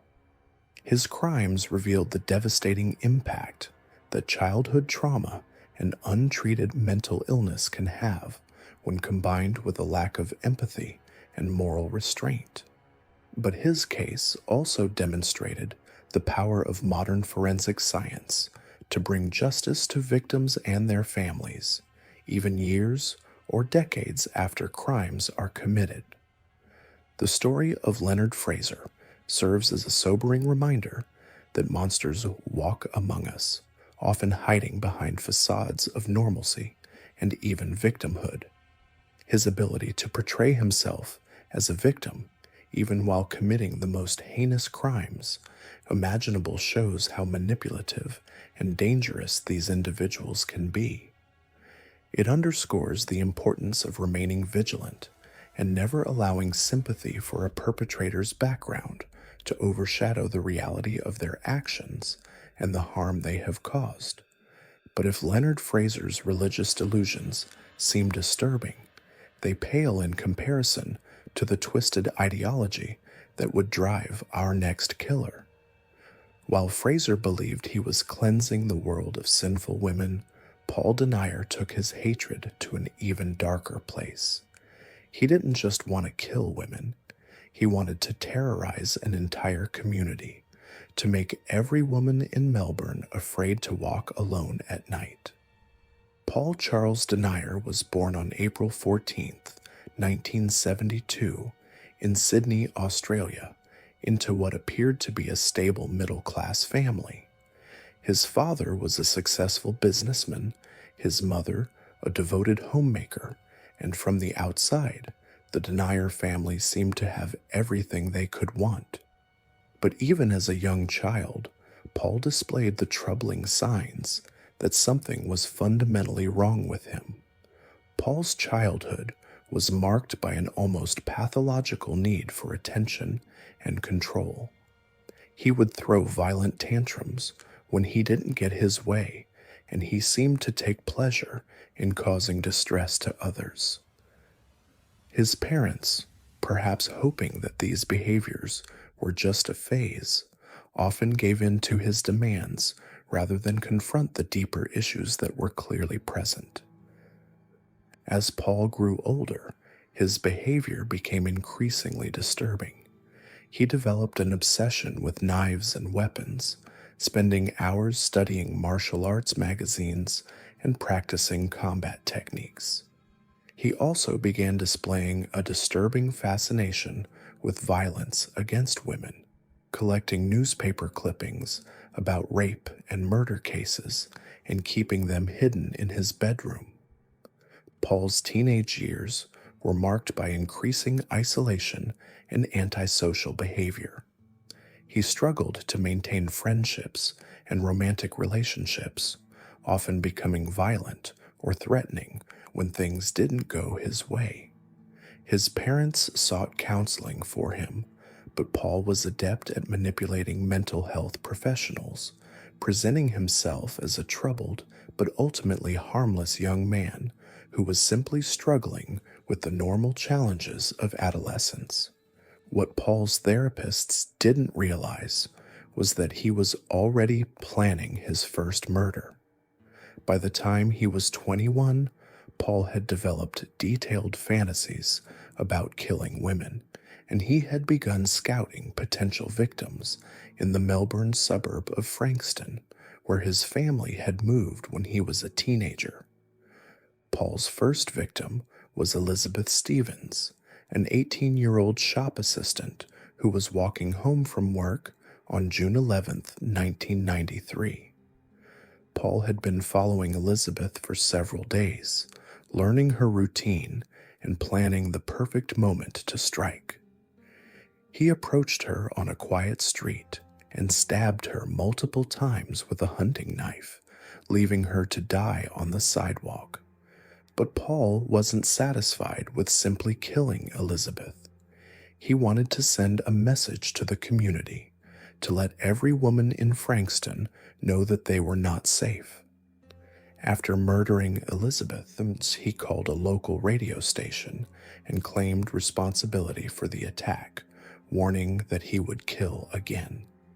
The murder of Elizabeth Stevens sent shockwaves through Melbourne.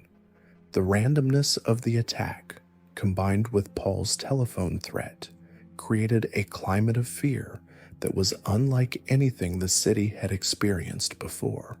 Women began traveling in groups, changing their routines and avoiding certain areas entirely. But Paul was just getting started. 3 weeks later, on July the 8th, 1993, he struck again. His second victim was Debbie Freem, a 22-year-old woman who was walking to a friend's house when Paul attacked her with the same brutal efficiency he had shown with Elizabeth. Once again, he called the radio station to claim responsibility, taunting police and promising more violence. The investigation into Paul's crimes was complicated by his ability to blend into the community. He lived with his parents, held down a job at a local electronics store, and appeared to be a normal young man trying to build a life for himself. Police had no reason to suspect that this quiet, unremarkable individual was the monster they were hunting. Paul's third and final victim was Natalie Russell, a 17-year-old student who was walking home from a friend's house on July the 30th, 1993. Paul had been stalking Natalie for several days, and he attacked her in a secluded area near her home, but this time, something went wrong. Natalie fought back more fiercely than Paul had expected, and her screams attracted the attention of nearby residents. Several witnesses saw Paul fleeing the scene, and one was able to provide police with a detailed description of the attacker. Within hours, investigators had identified Paul as their primary suspect, and he was arrested at his parents' home. When police searched Paul's room, they found a treasure trove of evidence linking him to all three murders. Hidden beneath his mattress were newspaper clippings about the crimes, detailed maps of the areas where the attacks had occurred, and journals filled with violent fantasies about killing women. During his interrogation, Paul initially denied any involvement in the murders. But when confronted with the overwhelming evidence against him, he eventually confessed to all three killings. What was most disturbing about his confession was not the details of the crimes themselves, but the complete lack of remorse he showed for his victims. Paul spoke about Elizabeth, Debbie, and Natalie as if they were nothing more than objects that he had destroyed for his own satisfaction. He expressed no empathy for their families, no understanding of the pain he had caused, and no regret for the terror he had inflicted on the entire community. The psychological evaluations conducted during Paul's trial revealed a deeply disturbed individual who seemed to lack any capacity for normal human emotion. He scored high on tests for psychopathy and antisocial personality disorder, and experts testified that he posed an extreme danger to public safety. Paul's defense team attempted to argue that he was mentally ill and therefore not responsible for his actions. They pointed to his troubled childhood and claimed that he had been driven to violence by factors beyond his control. But the prosecution successfully demonstrated that Paul's crimes were the result of deliberate choices rather than mental illness. Paul understood the difference between right and wrong, knew that his actions were illegal, and had taken elaborate steps to avoid capture. His carefully planned attacks and his phone calls to the media showed a level of calculation and premeditation that was incompatible with claims of insanity. The jury found Paul Charles Denier guilty of 3 counts of murder, and he was sentenced to life in prison without the possibility of parole. The judge who sentenced him described Paul as one of the most dangerous individuals he had ever encountered and recommended that he never be released from custody.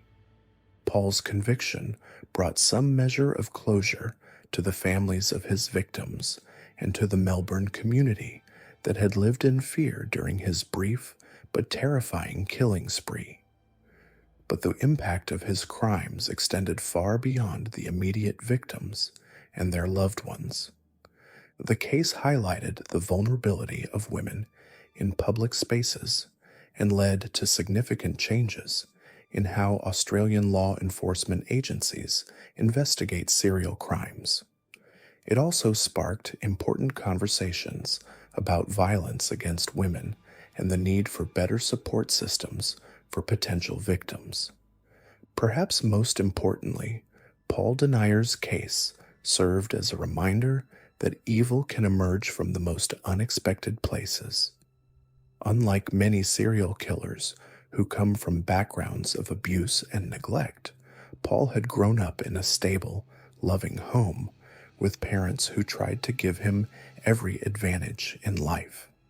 His crimes couldn't be explained by poverty, trauma, or social disadvantage. Instead, Paul's story demonstrated that some individuals are simply born with a capacity for evil that no amount of love or support can overcome. His case challenged popular assumptions about the causes of violent crime and forced society to confront the uncomfortable reality that monsters can be created even in the most nurturing environments. Paul Denier remains in prison today, nearly 30 years after his conviction. He has never shown any genuine remorse for his crimes and continues to be regarded as an extreme risk to public safety. His name has become synonymous with random violence and the kind of senseless evil that haunts the nightmares of ordinary people trying to live their lives in peace. The three young women who died at Paul's hands, Elizabeth Stevens, Debbie Freem, and Natalie Russell, were more than just victims of a madman's rage. They were daughters, sisters, and friends who had their whole lives ahead of them. Their deaths served as a tragic reminder of how quickly and randomly violence can shatter the lives of innocent people. But their memory also lives on in the safety measures and awareness programs that their deaths helped inspire. The terror that Paul Denier brought to Melbourne was brief but profound, and the lessons learned from his crimes have helped protect countless other potential victims from similar fates. In the end, Paul Denier's legacy is one of senseless violence and wasted human potential. His crimes revealed the darkest aspects of human nature and challenged fundamental assumptions about safety and security in modern society. But his story also demonstrated the resilience of communities in the face of terror and the power of justice to bring closure to even the most heinous crimes. The suburban streets of Frankston have long since returned to normal, and the climate of fear that Paul created has faded into memory. But the lessons from his crimes remain relevant today, serving as a permanent reminder that vigilance is always necessary and that the capacity for evil exists in places where we least expect to find it.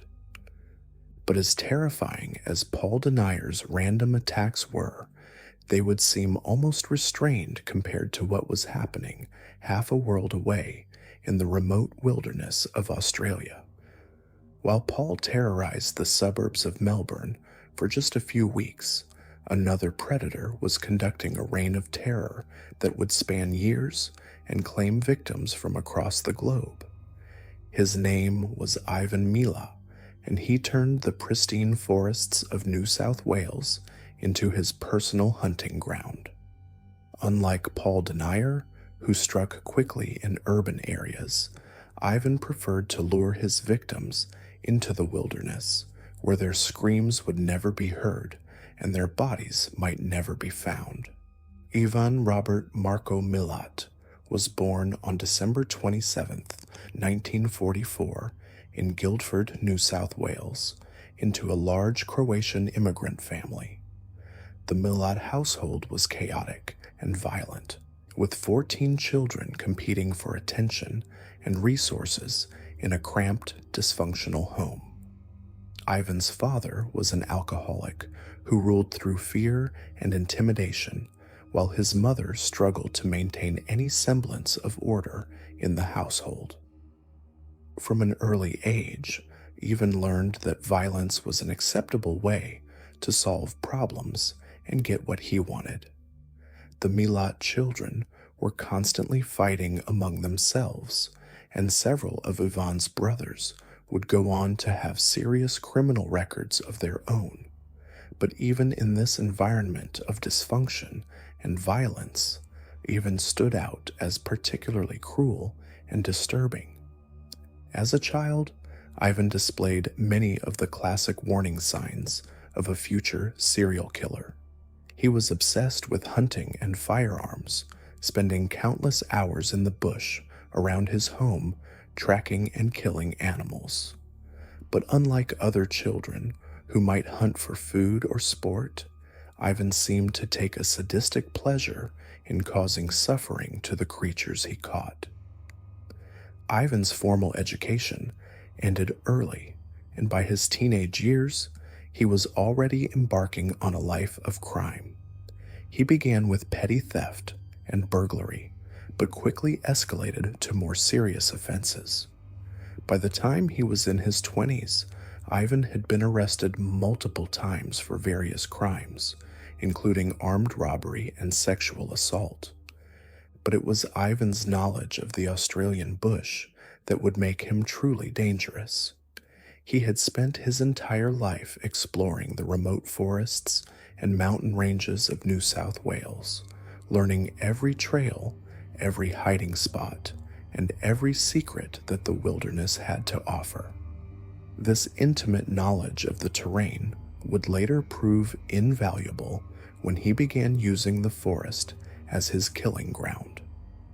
Ivan's first known murder likely occurred in the early 1970s, though the exact details remain unclear due to the remote location of his crimes and the decomposed state of many of his victims when they were eventually discovered. What is known is that Ivan had developed a specific method of operation that he would refine and perfect over the course of nearly 2 decades.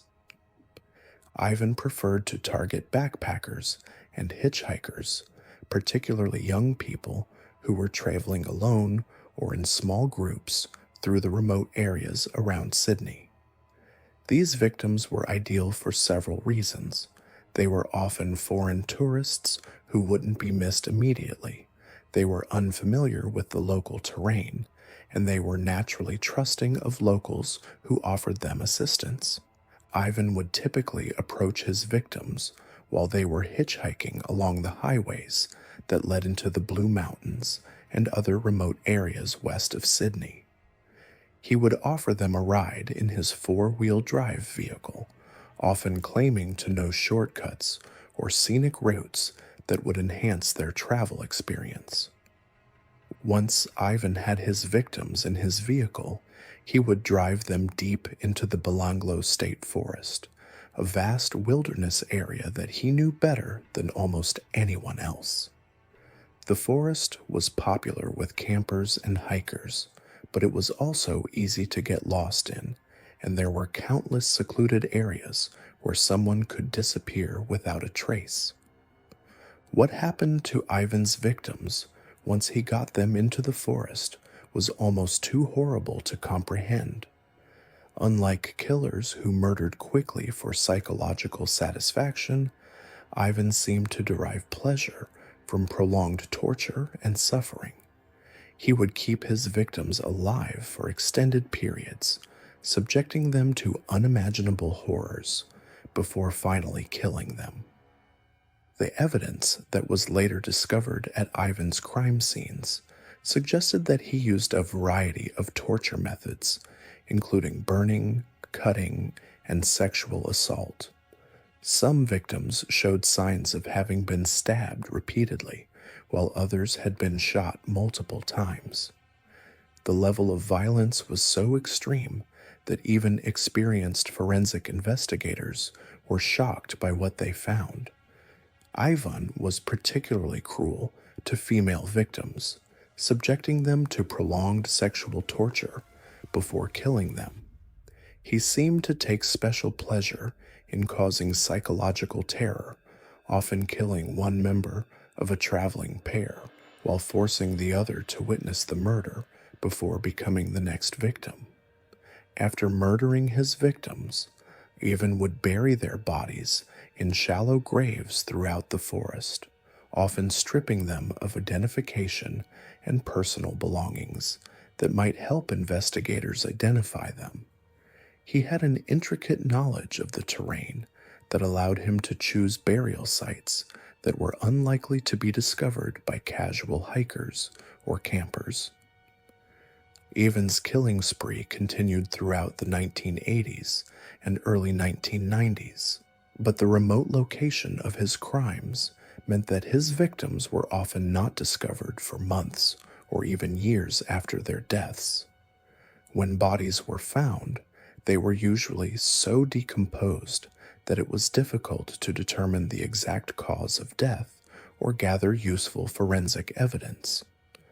The breakthrough in the case came in September 1992 when a pair of runners training in Belanglo State Forest stumbled across human remains partially buried beneath a pile of sticks and leaves. The discovery led to an intensive search of the area, which revealed the graves of 7 backpackers who had disappeared over the previous 3 years. The victims included 2 British women, Joanne Walters and Caroline Clark, who had been traveling together when they vanished in April 1992. Also found were German couple Gabor Neugebauer and Anja Habschied, who had disappeared in December 1991, and 3 other backpackers from Germany and Australia. The condition of the remains told a horrific story of torture and murder. Several of the victims had been decapitated, while others showed signs of extensive stabbing and cutting. The forensic evidence suggested that the killer had taken considerable time with each victim, inflicting maximum suffering before finally ending their lives. The investigation into the backpacker murders became one of the largest and most intensive in Australian history. Police interviewed hundreds of potential suspects and followed thousands of leads, but for months they seemed no closer to identifying the killer. The breakthrough came when investigators began focusing on the specific knowledge of the terrain that the killer had demonstrated. The burial sites were located in areas that would be familiar only to someone with extensive experience in the forest, and the killer had shown an intimate knowledge of which areas were rarely visited by the public. This led investigators to focus on local residents who had extensive experience in the bush, and even Milat's name eventually surfaced as a person of interest. When police began investigating Ivan's background, they discovered a long history of violence and criminal behavior that fit the profile of their suspect. The evidence against Ivan was largely circumstantial, but it was overwhelming in its scope and consistency. Witnesses placed him in the vicinity of several of the disappearances, and items belonging to the victims were found in his possession. Most damning of all, ammunition found at the crime scenes matched weapons that were discovered in Ivan's home. Ivan was arrested on May 22, 1994, at his home in Eagle Vale, New South Wales. When police searched his property, they found a cache of weapons and camping equipment, as well as personal items that had belonged to several of the murdered backpackers. During his trial, Ivan maintained his innocence and refused to cooperate with investigators. His defense team argued that the evidence against him was circumstantial and that he was being framed for crimes he didn't commit. But the prosecution was able to present a compelling case that Ivan was responsible for all 7 murders. The jury found Ivan Milat guilty on all counts, and he was sentenced to 7 consecutive life sentences without the possibility of parole. The judge who sentenced him recommended that he never be released from custody, describing him as one of the most dangerous criminals in Australian history.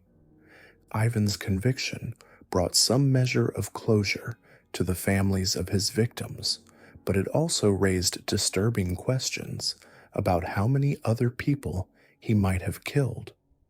Investigators believe that the 7 known victims represent only a fraction of Ivan's total victim count, and that many other bodies remain hidden in the vast wilderness areas that he knew so well. Ivan Milat died in prison on October 27, 2019, at the age of 74. He had spent nearly 25 years behind bars, during which time he never expressed any remorse for his crimes or provided any information that might help locate other victims.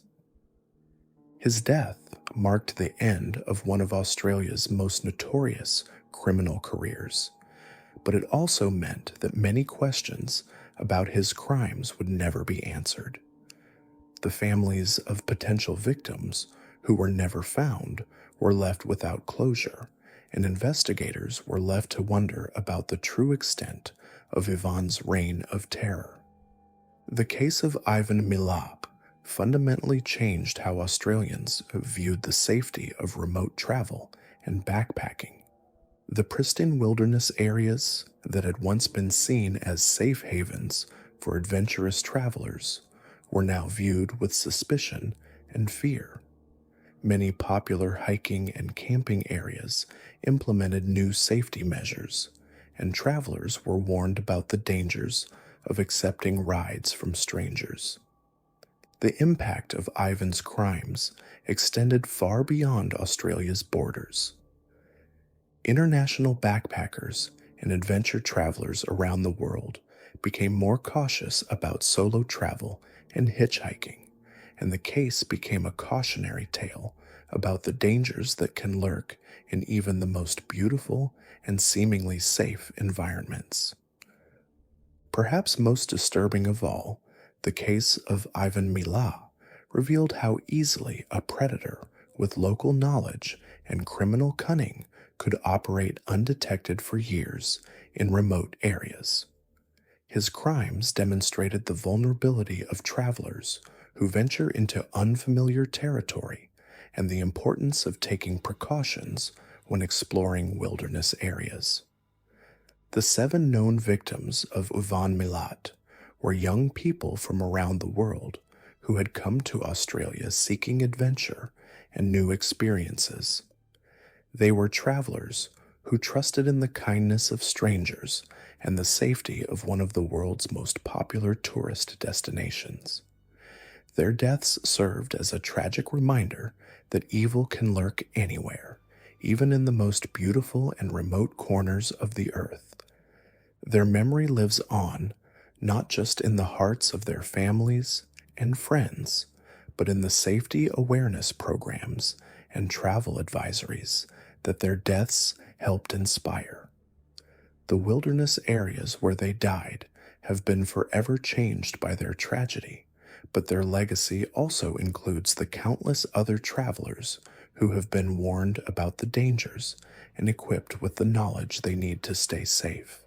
Ivan Milat's story is one of unimaginable cruelty and calculated evil, but it also demonstrates the power of persistence and forensic science to bring even the most elusive killers to justice. His conviction proved that no matter how remote the crime scene or how clever the criminal, the truth will eventually emerge and justice will be served. But even Ivan Milat's decades-long reign of terror in the Australian wilderness pales in comparison to what was unfolding simultaneously in Belgium, where a monster of unimaginable depravity was operating not just as a killer, but as the head of an international network of child abuse that would shake the very foundations of Belgian society. The 8 killers we've explored, from Danny Rolling's calculated rampage through college campuses to Ivan Milat's decades of terror in the Australian wilderness, represent more than just individual cases of human evil. They reveal disturbing patterns about how predators operate, how systems fail to protect the innocent, and how easily monsters can hide among us. But our journey into darkness isn't complete yet, because while Ivan Milat turned the pristine forests of Australia into his personal hunting ground, another predator was operating on an even more sinister scale. This wasn't just a serial killer. This was a man who built an empire of abuse, a network of horror that reached into the highest levels of government and society. His name was Marc Dutroux, and his crimes would expose a web of corruption and complicity that shook Belgium to its very foundations. Unlike the killers we've examined so far, Dutroux didn't work alone. He had accomplices, enablers, and according to many investigators, protectors in positions of power who helped him evade justice for years. Marc-Paul Alain Dutroux was born on November 6, 1956, in Brussels, Belgium, into what appeared to be a stable middle-class family. His father was a school teacher, his mother a homemaker, and from the outside, the Dutroux household seemed to embody the quiet respectability that characterized much of Belgian society in the 1960s. But even as a child, Marc displayed troubling signs that something was fundamentally wrong with him. He was intelligent but manipulative, charming when it served his purposes, but capable of sudden, explosive violence when he didn't get his way. His teachers noted that he had difficulty forming genuine relationships with his peers and seemed to view other children as objects to be manipulated rather than friends to be trusted. As Marc entered adolescence, his behavior became increasingly problematic. He began experimenting with drugs and alcohol at an early age, and by his mid-teens, he was regularly stealing money from his parents and classmates to fund his habits. More disturbing were the reports from female classmates who complained that Marc had inappropriately touched them or made sexually explicit comments that went far beyond normal teenage awkwardness. Marc's first serious brush with the law came when he was 18, when he was arrested for stealing a car. The incident was relatively minor, but it marked the beginning of a criminal career that would escalate dramatically over the following decades.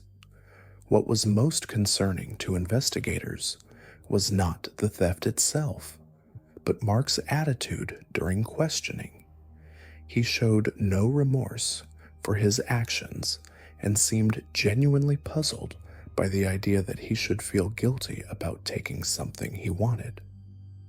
After serving a brief jail sentence, Marc returned to Brussels and attempted to build what appeared to be a normal life. He married a woman named Michelle Martin in 1979, and for a time, it seemed like he might be able to leave his criminal past behind. He found work as an electrician and even started his own small business, presenting himself to neighbors and clients as a hardworking family man trying to make an honest living. But beneath this facade of respectability, Marc was already planning something far more sinister. He had become obsessed with the idea of complete control over other human beings, particularly young girls. He spent hours studying police procedures, learning how investigations were conducted, and identifying the weaknesses in the system that he could exploit. Marc's criminal activities resumed in the mid-1980s, but now they were far more sophisticated and dangerous than his earlier petty crimes. He began by dealing drugs, using the profits to purchase multiple properties around Belgium that he could use as safe houses for his expanding criminal enterprise. He also began cultivating relationships with corrupt officials, using a combination of bribery and blackmail to ensure their cooperation or silence. It was during this period that Mark first began abducting young girls. His method was carefully planned and ruthlessly executed. He would identify potential victims through careful surveillance, learning their routines and identifying moments when they would be most vulnerable. He particularly targeted girls from troubled homes or broken families, calculating that their disappearances might not trigger immediate or intensive police investigations. Mark's first confirmed victim was 8-year-old Julie Lejeune, who disappeared while walking home from school in June 1995. Julie was a quiet, studious child who had never been in any kind of trouble, but she lived with her grandmother in a working-class neighborhood where children often played unsupervised in the streets. Mark had been watching Julie for weeks, learning her daily routine and waiting for the perfect opportunity to strike. On the day of her abduction, Mark approached Julie as she walked home from school, claiming that her grandmother had sent him to pick her up because of a family emergency. Julie, trusting and frightened by the story of trouble at home, got into Mark's van without resistance. She was never seen alive again by anyone outside Mark's criminal network. But Julie wasn't Mark's only victim that summer. Just 2 months later, 8-year-old Melissa Russo disappeared under similar circumstances while playing near her home in Liège. Like Julie, Melissa was from a working-class family, and like Julie, she was a trusting child who had no reason to suspect that the friendly man offering her candy and a ride might be a predator. What the families of these missing children didn't know was that Mark had imprisoned both girls in a specially constructed dungeon beneath one of his properties. The basement had been converted into a series of small cells, each equipped with restraints and designed to prevent any possibility of escape. Mark had spent months planning and building this facility, creating what he referred to in his later confessions as his playroom. The conditions in Mark's dungeon were deliberately designed to break down his victim's will to resist. The cells were dark, cold, and barely large enough for a child to lie down. There was no natural light, no way to tell day from night, and no contact with the outside world, except when Mark chose to visit.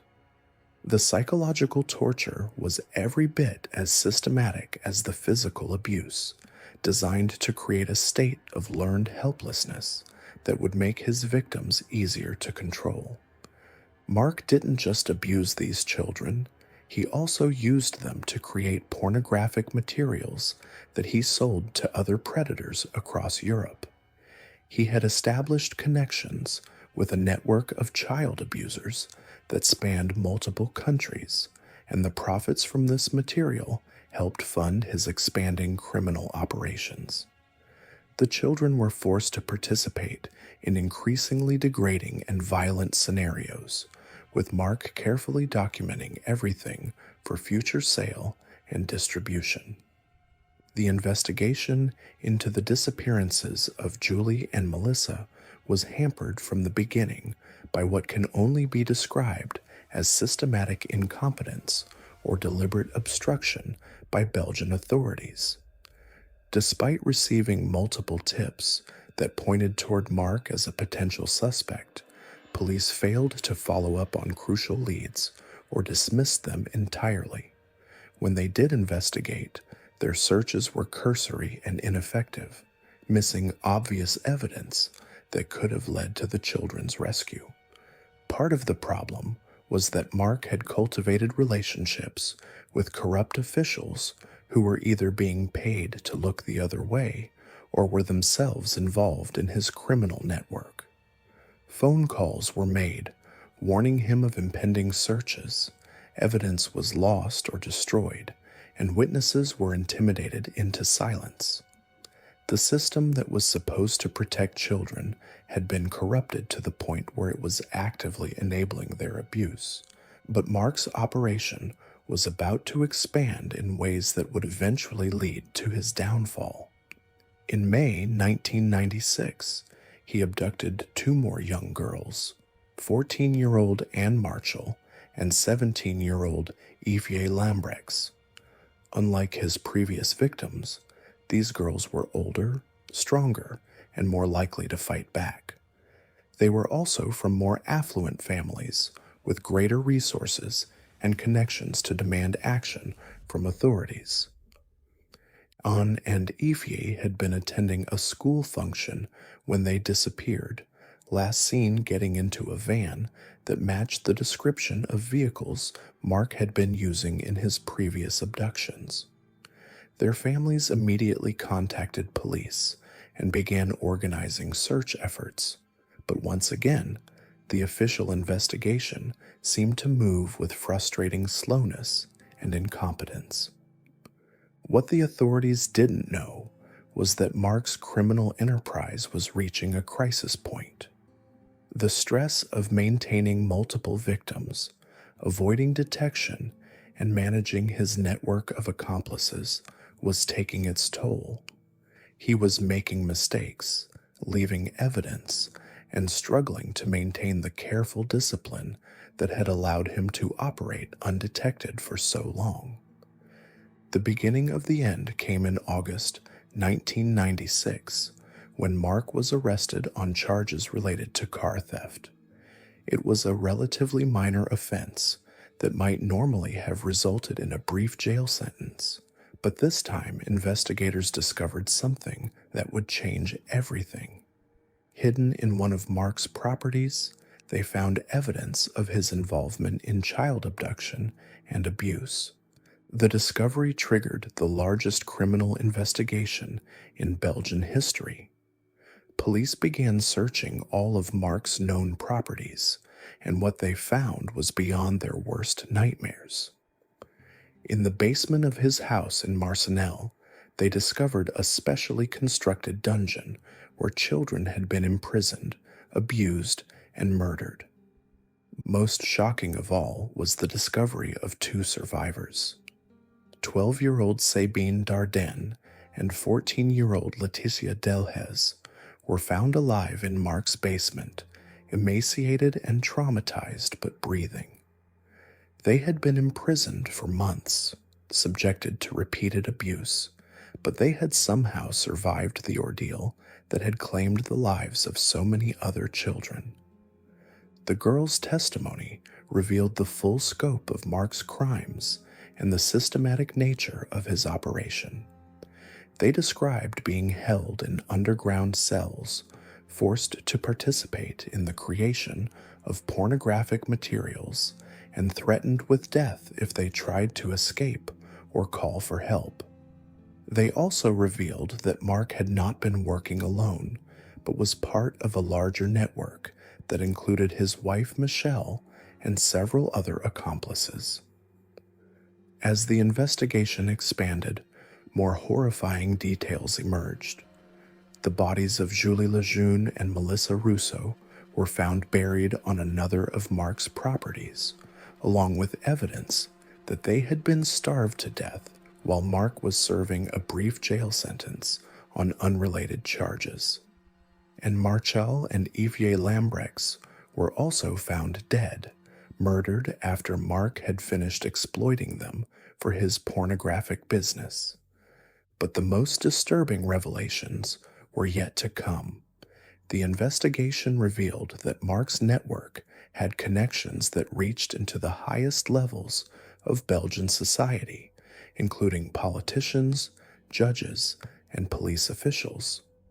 There were allegations of cover-ups, deliberately botched investigations, and evidence that suggested some officials had not just been aware of Mark's crimes, but had actively participated in them. The public reaction to these revelations was explosive. Hundreds of thousands of Belgians took to the streets in what became known as the White March, demanding answers about how such systematic abuse could have been allowed to continue for so long. The protesters wore white as a symbol of innocence and carried pictures of the murdered children, creating a powerful visual reminder of the lives that had been lost to official incompetence and corruption. The trial of Marc Dutroux and his accomplices began in 2004, nearly 8 years after his arrest. The proceedings were marked by dramatic testimony from survivors, emotional outbursts from victims' families, and continued allegations of a cover-up designed to protect high-level officials who had been involved in the crimes. Mark himself showed no remorse throughout the trial, maintaining that he had been nothing more than a low-level operative in a much larger network. He claimed that powerful people had been pulling the strings and that he was being sacrificed to protect their identities.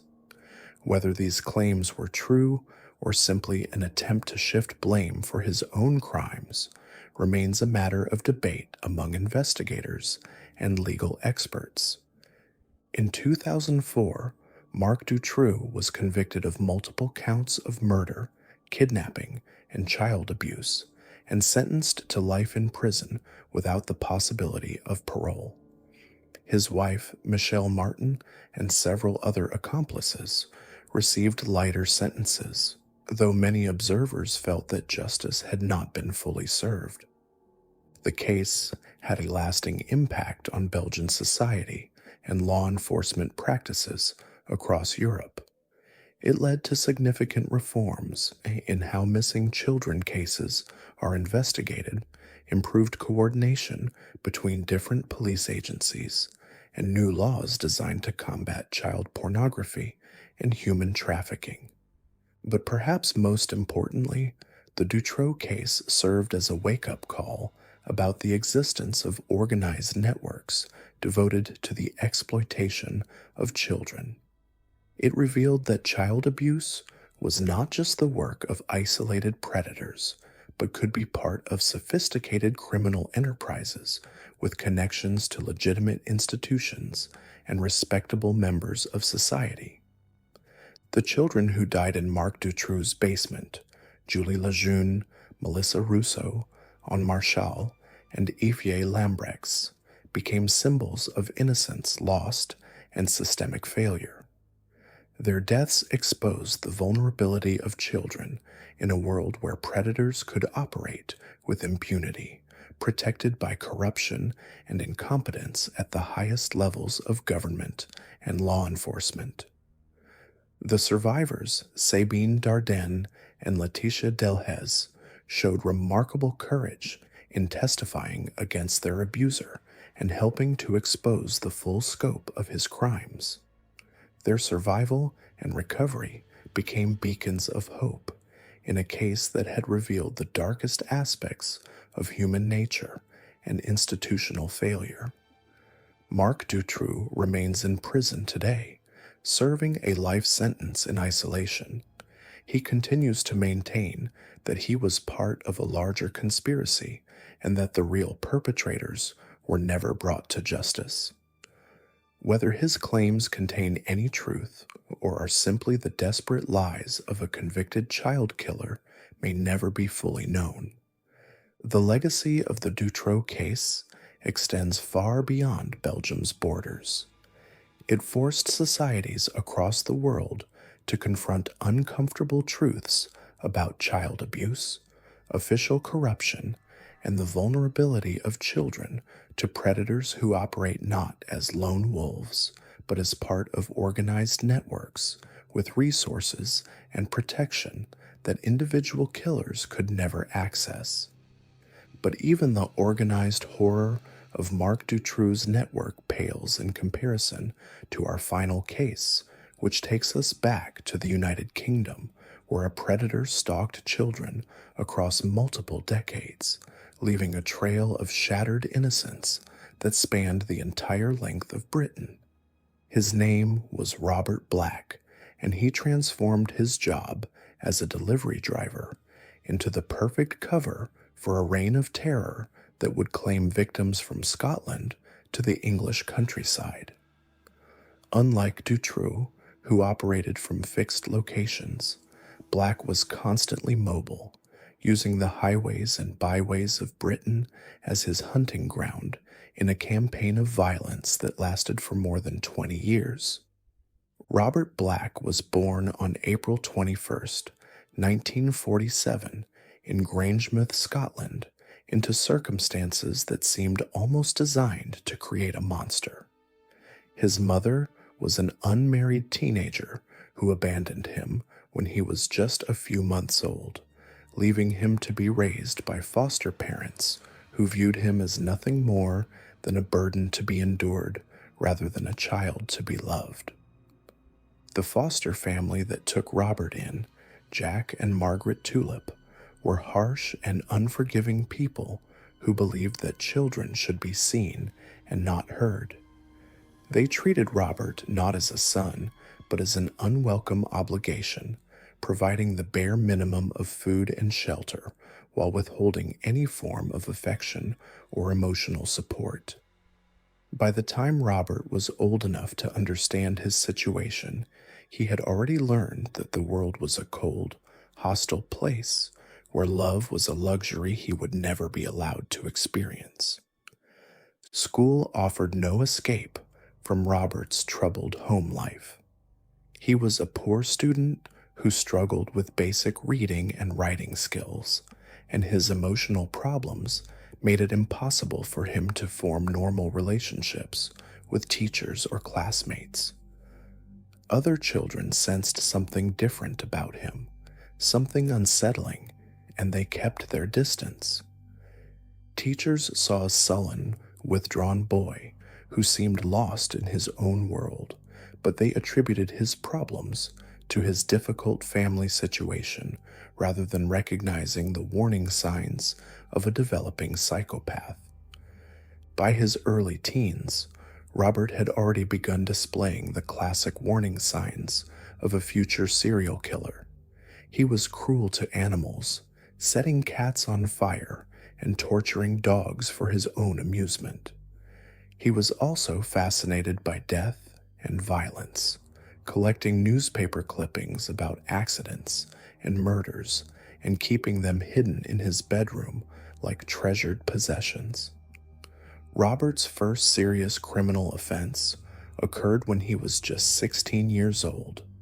He sexually assaulted a 7-year-old girl in a local park, an attack so brutal and unprovoked that it shocked even the experienced investigators who handled the case. The psychological evaluation conducted during his trial revealed a deeply disturbed teenager who showed no remorse for his actions and seemed incapable of understanding why sexual assault was wrong. Robert was sentenced to several years in a juvenile detention facility, but incarceration did nothing to reform him. If anything, it made him worse. He learned new criminal techniques from other inmates, and his violent fantasies became more elaborate and detailed. He also developed a profound hatred for authority figures and a determination to never again be caught and punished for his crimes. When Robert was released from detention in the mid-1960s, he found work as a delivery driver, a job that would provide him with the perfect cover for his future crimes. The work required him to travel long distances across Scotland and northern England, often to remote areas where he would be unlikely to encounter witnesses or law enforcement. He had access to a van that could be used to transport victims, and his legitimate business gave him a reason to be in any location at any time of day. Robert's first known murder occurred in 1981 when he abducted 11-year-old Susan Maxwell from a village in the Scottish borders. Susan was a bright, popular child who had been walking home from a tennis lesson when Robert spotted her and decided she would be his next victim. He lured her to his van with promises of giving her a ride home, but instead drove her to a remote location where he sexually assaulted and murdered her. Susan's body was found 2 weeks later in a ditch beside a country road, more than 200 miles from where she had disappeared. The distance between the abduction site and the dump site suggested that the killer was highly mobile, possibly someone whose job required extensive travel. But despite this crucial clue, investigators were unable to identify any suspects, and the case quickly went cold. But Robert was just getting started. Over the next several years, he would perfect his methods and expand his hunting ground to cover virtually the entire United Kingdom. His victims were always young girls, typically between the ages of 5 and 15, who were walking alone or playing unattended in areas where Robert could approach them without being seen. Robert's second confirmed victim was 5-year-old Carolyn Hogg, who disappeared from a seaside resort in Scotland in 1983. Carolyn had been playing on the beach with her family when she wandered away from their picnic area. Robert, who was making a delivery nearby, spotted the little girl and quickly decided to make her his next victim. He approached Caroline and told her that her parents had sent him to find her, then led her to his van and drove away.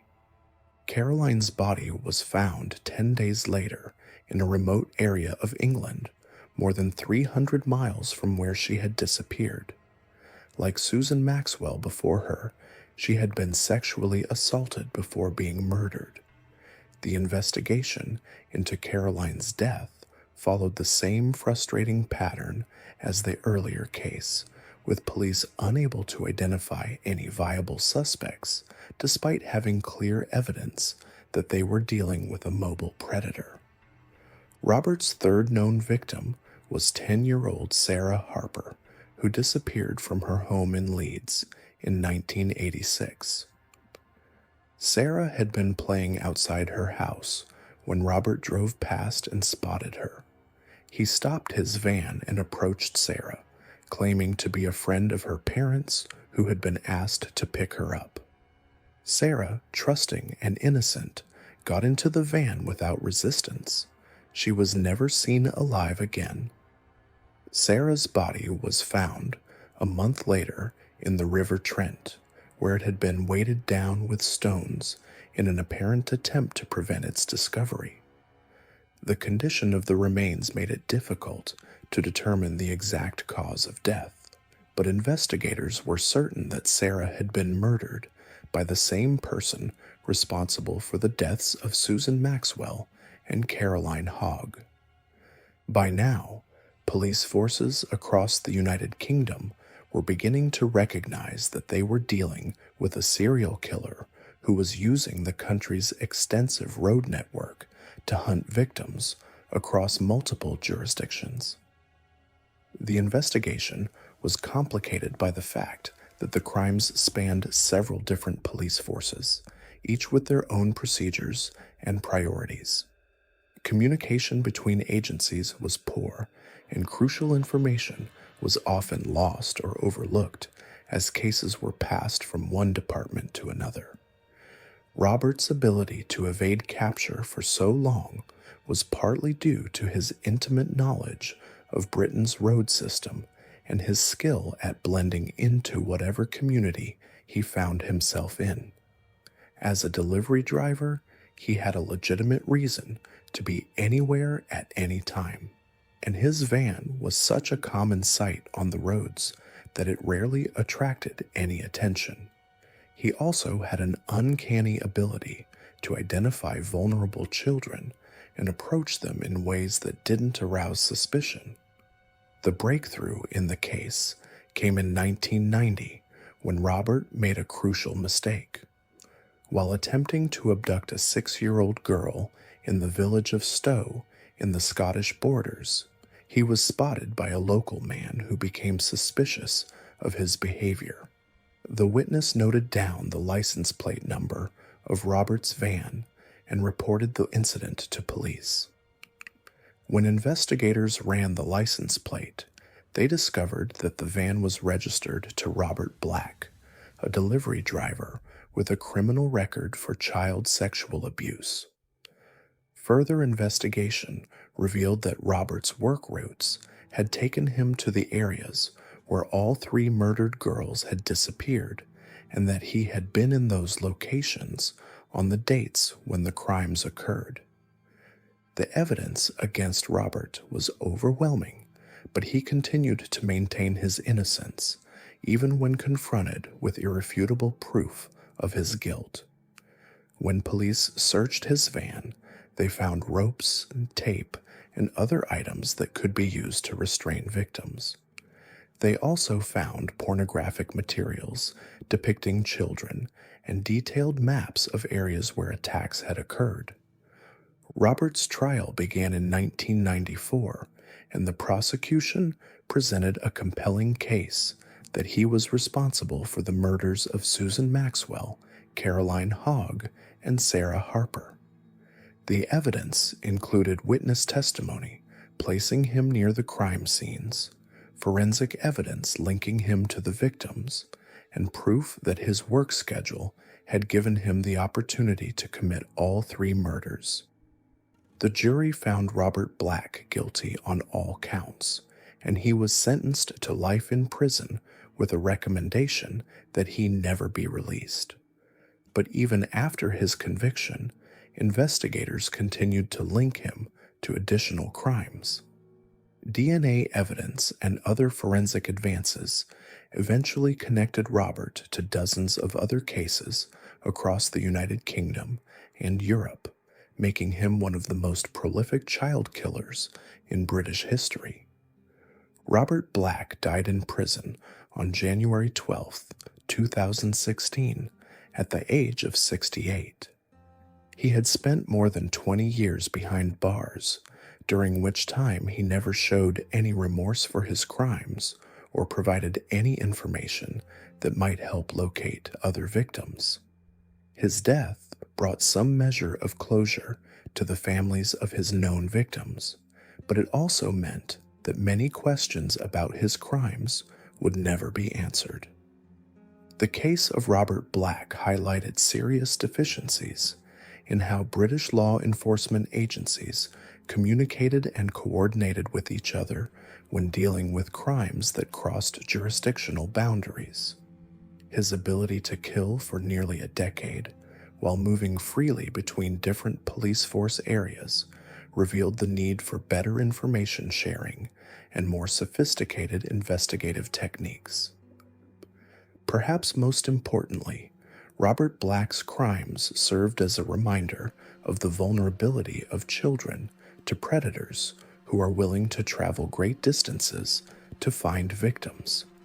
His case led to significant changes in how missing children cases are handled, with improved coordination between agencies and faster response times when children are reported missing.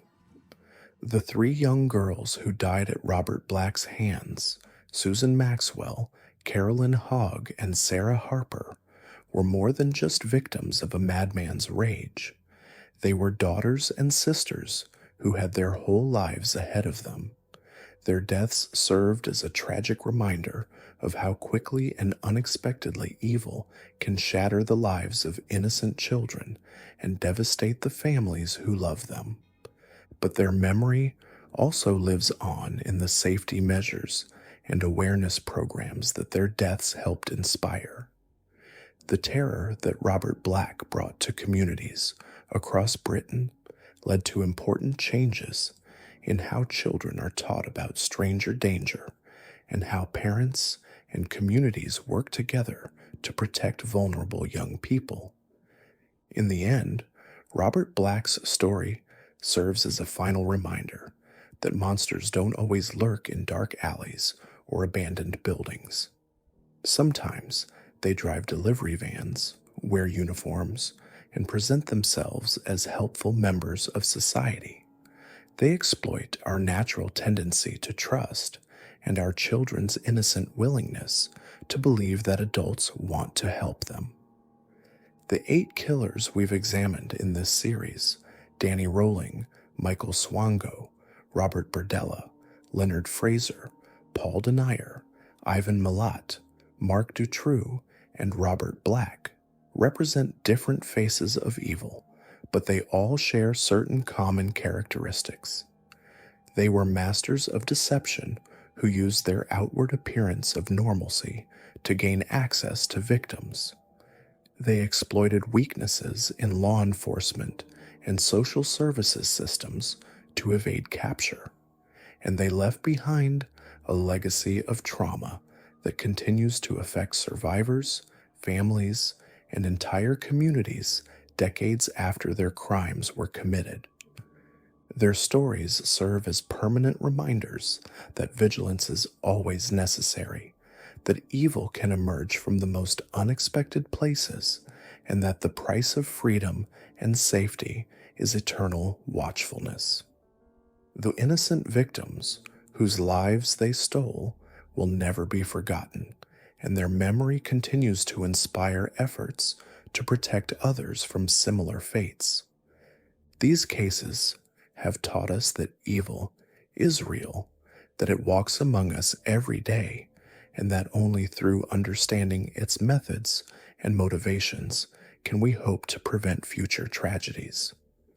The killers may be gone, but the lessons from their crimes remain as relevant today as they were when these monsters first began their reigns of terror.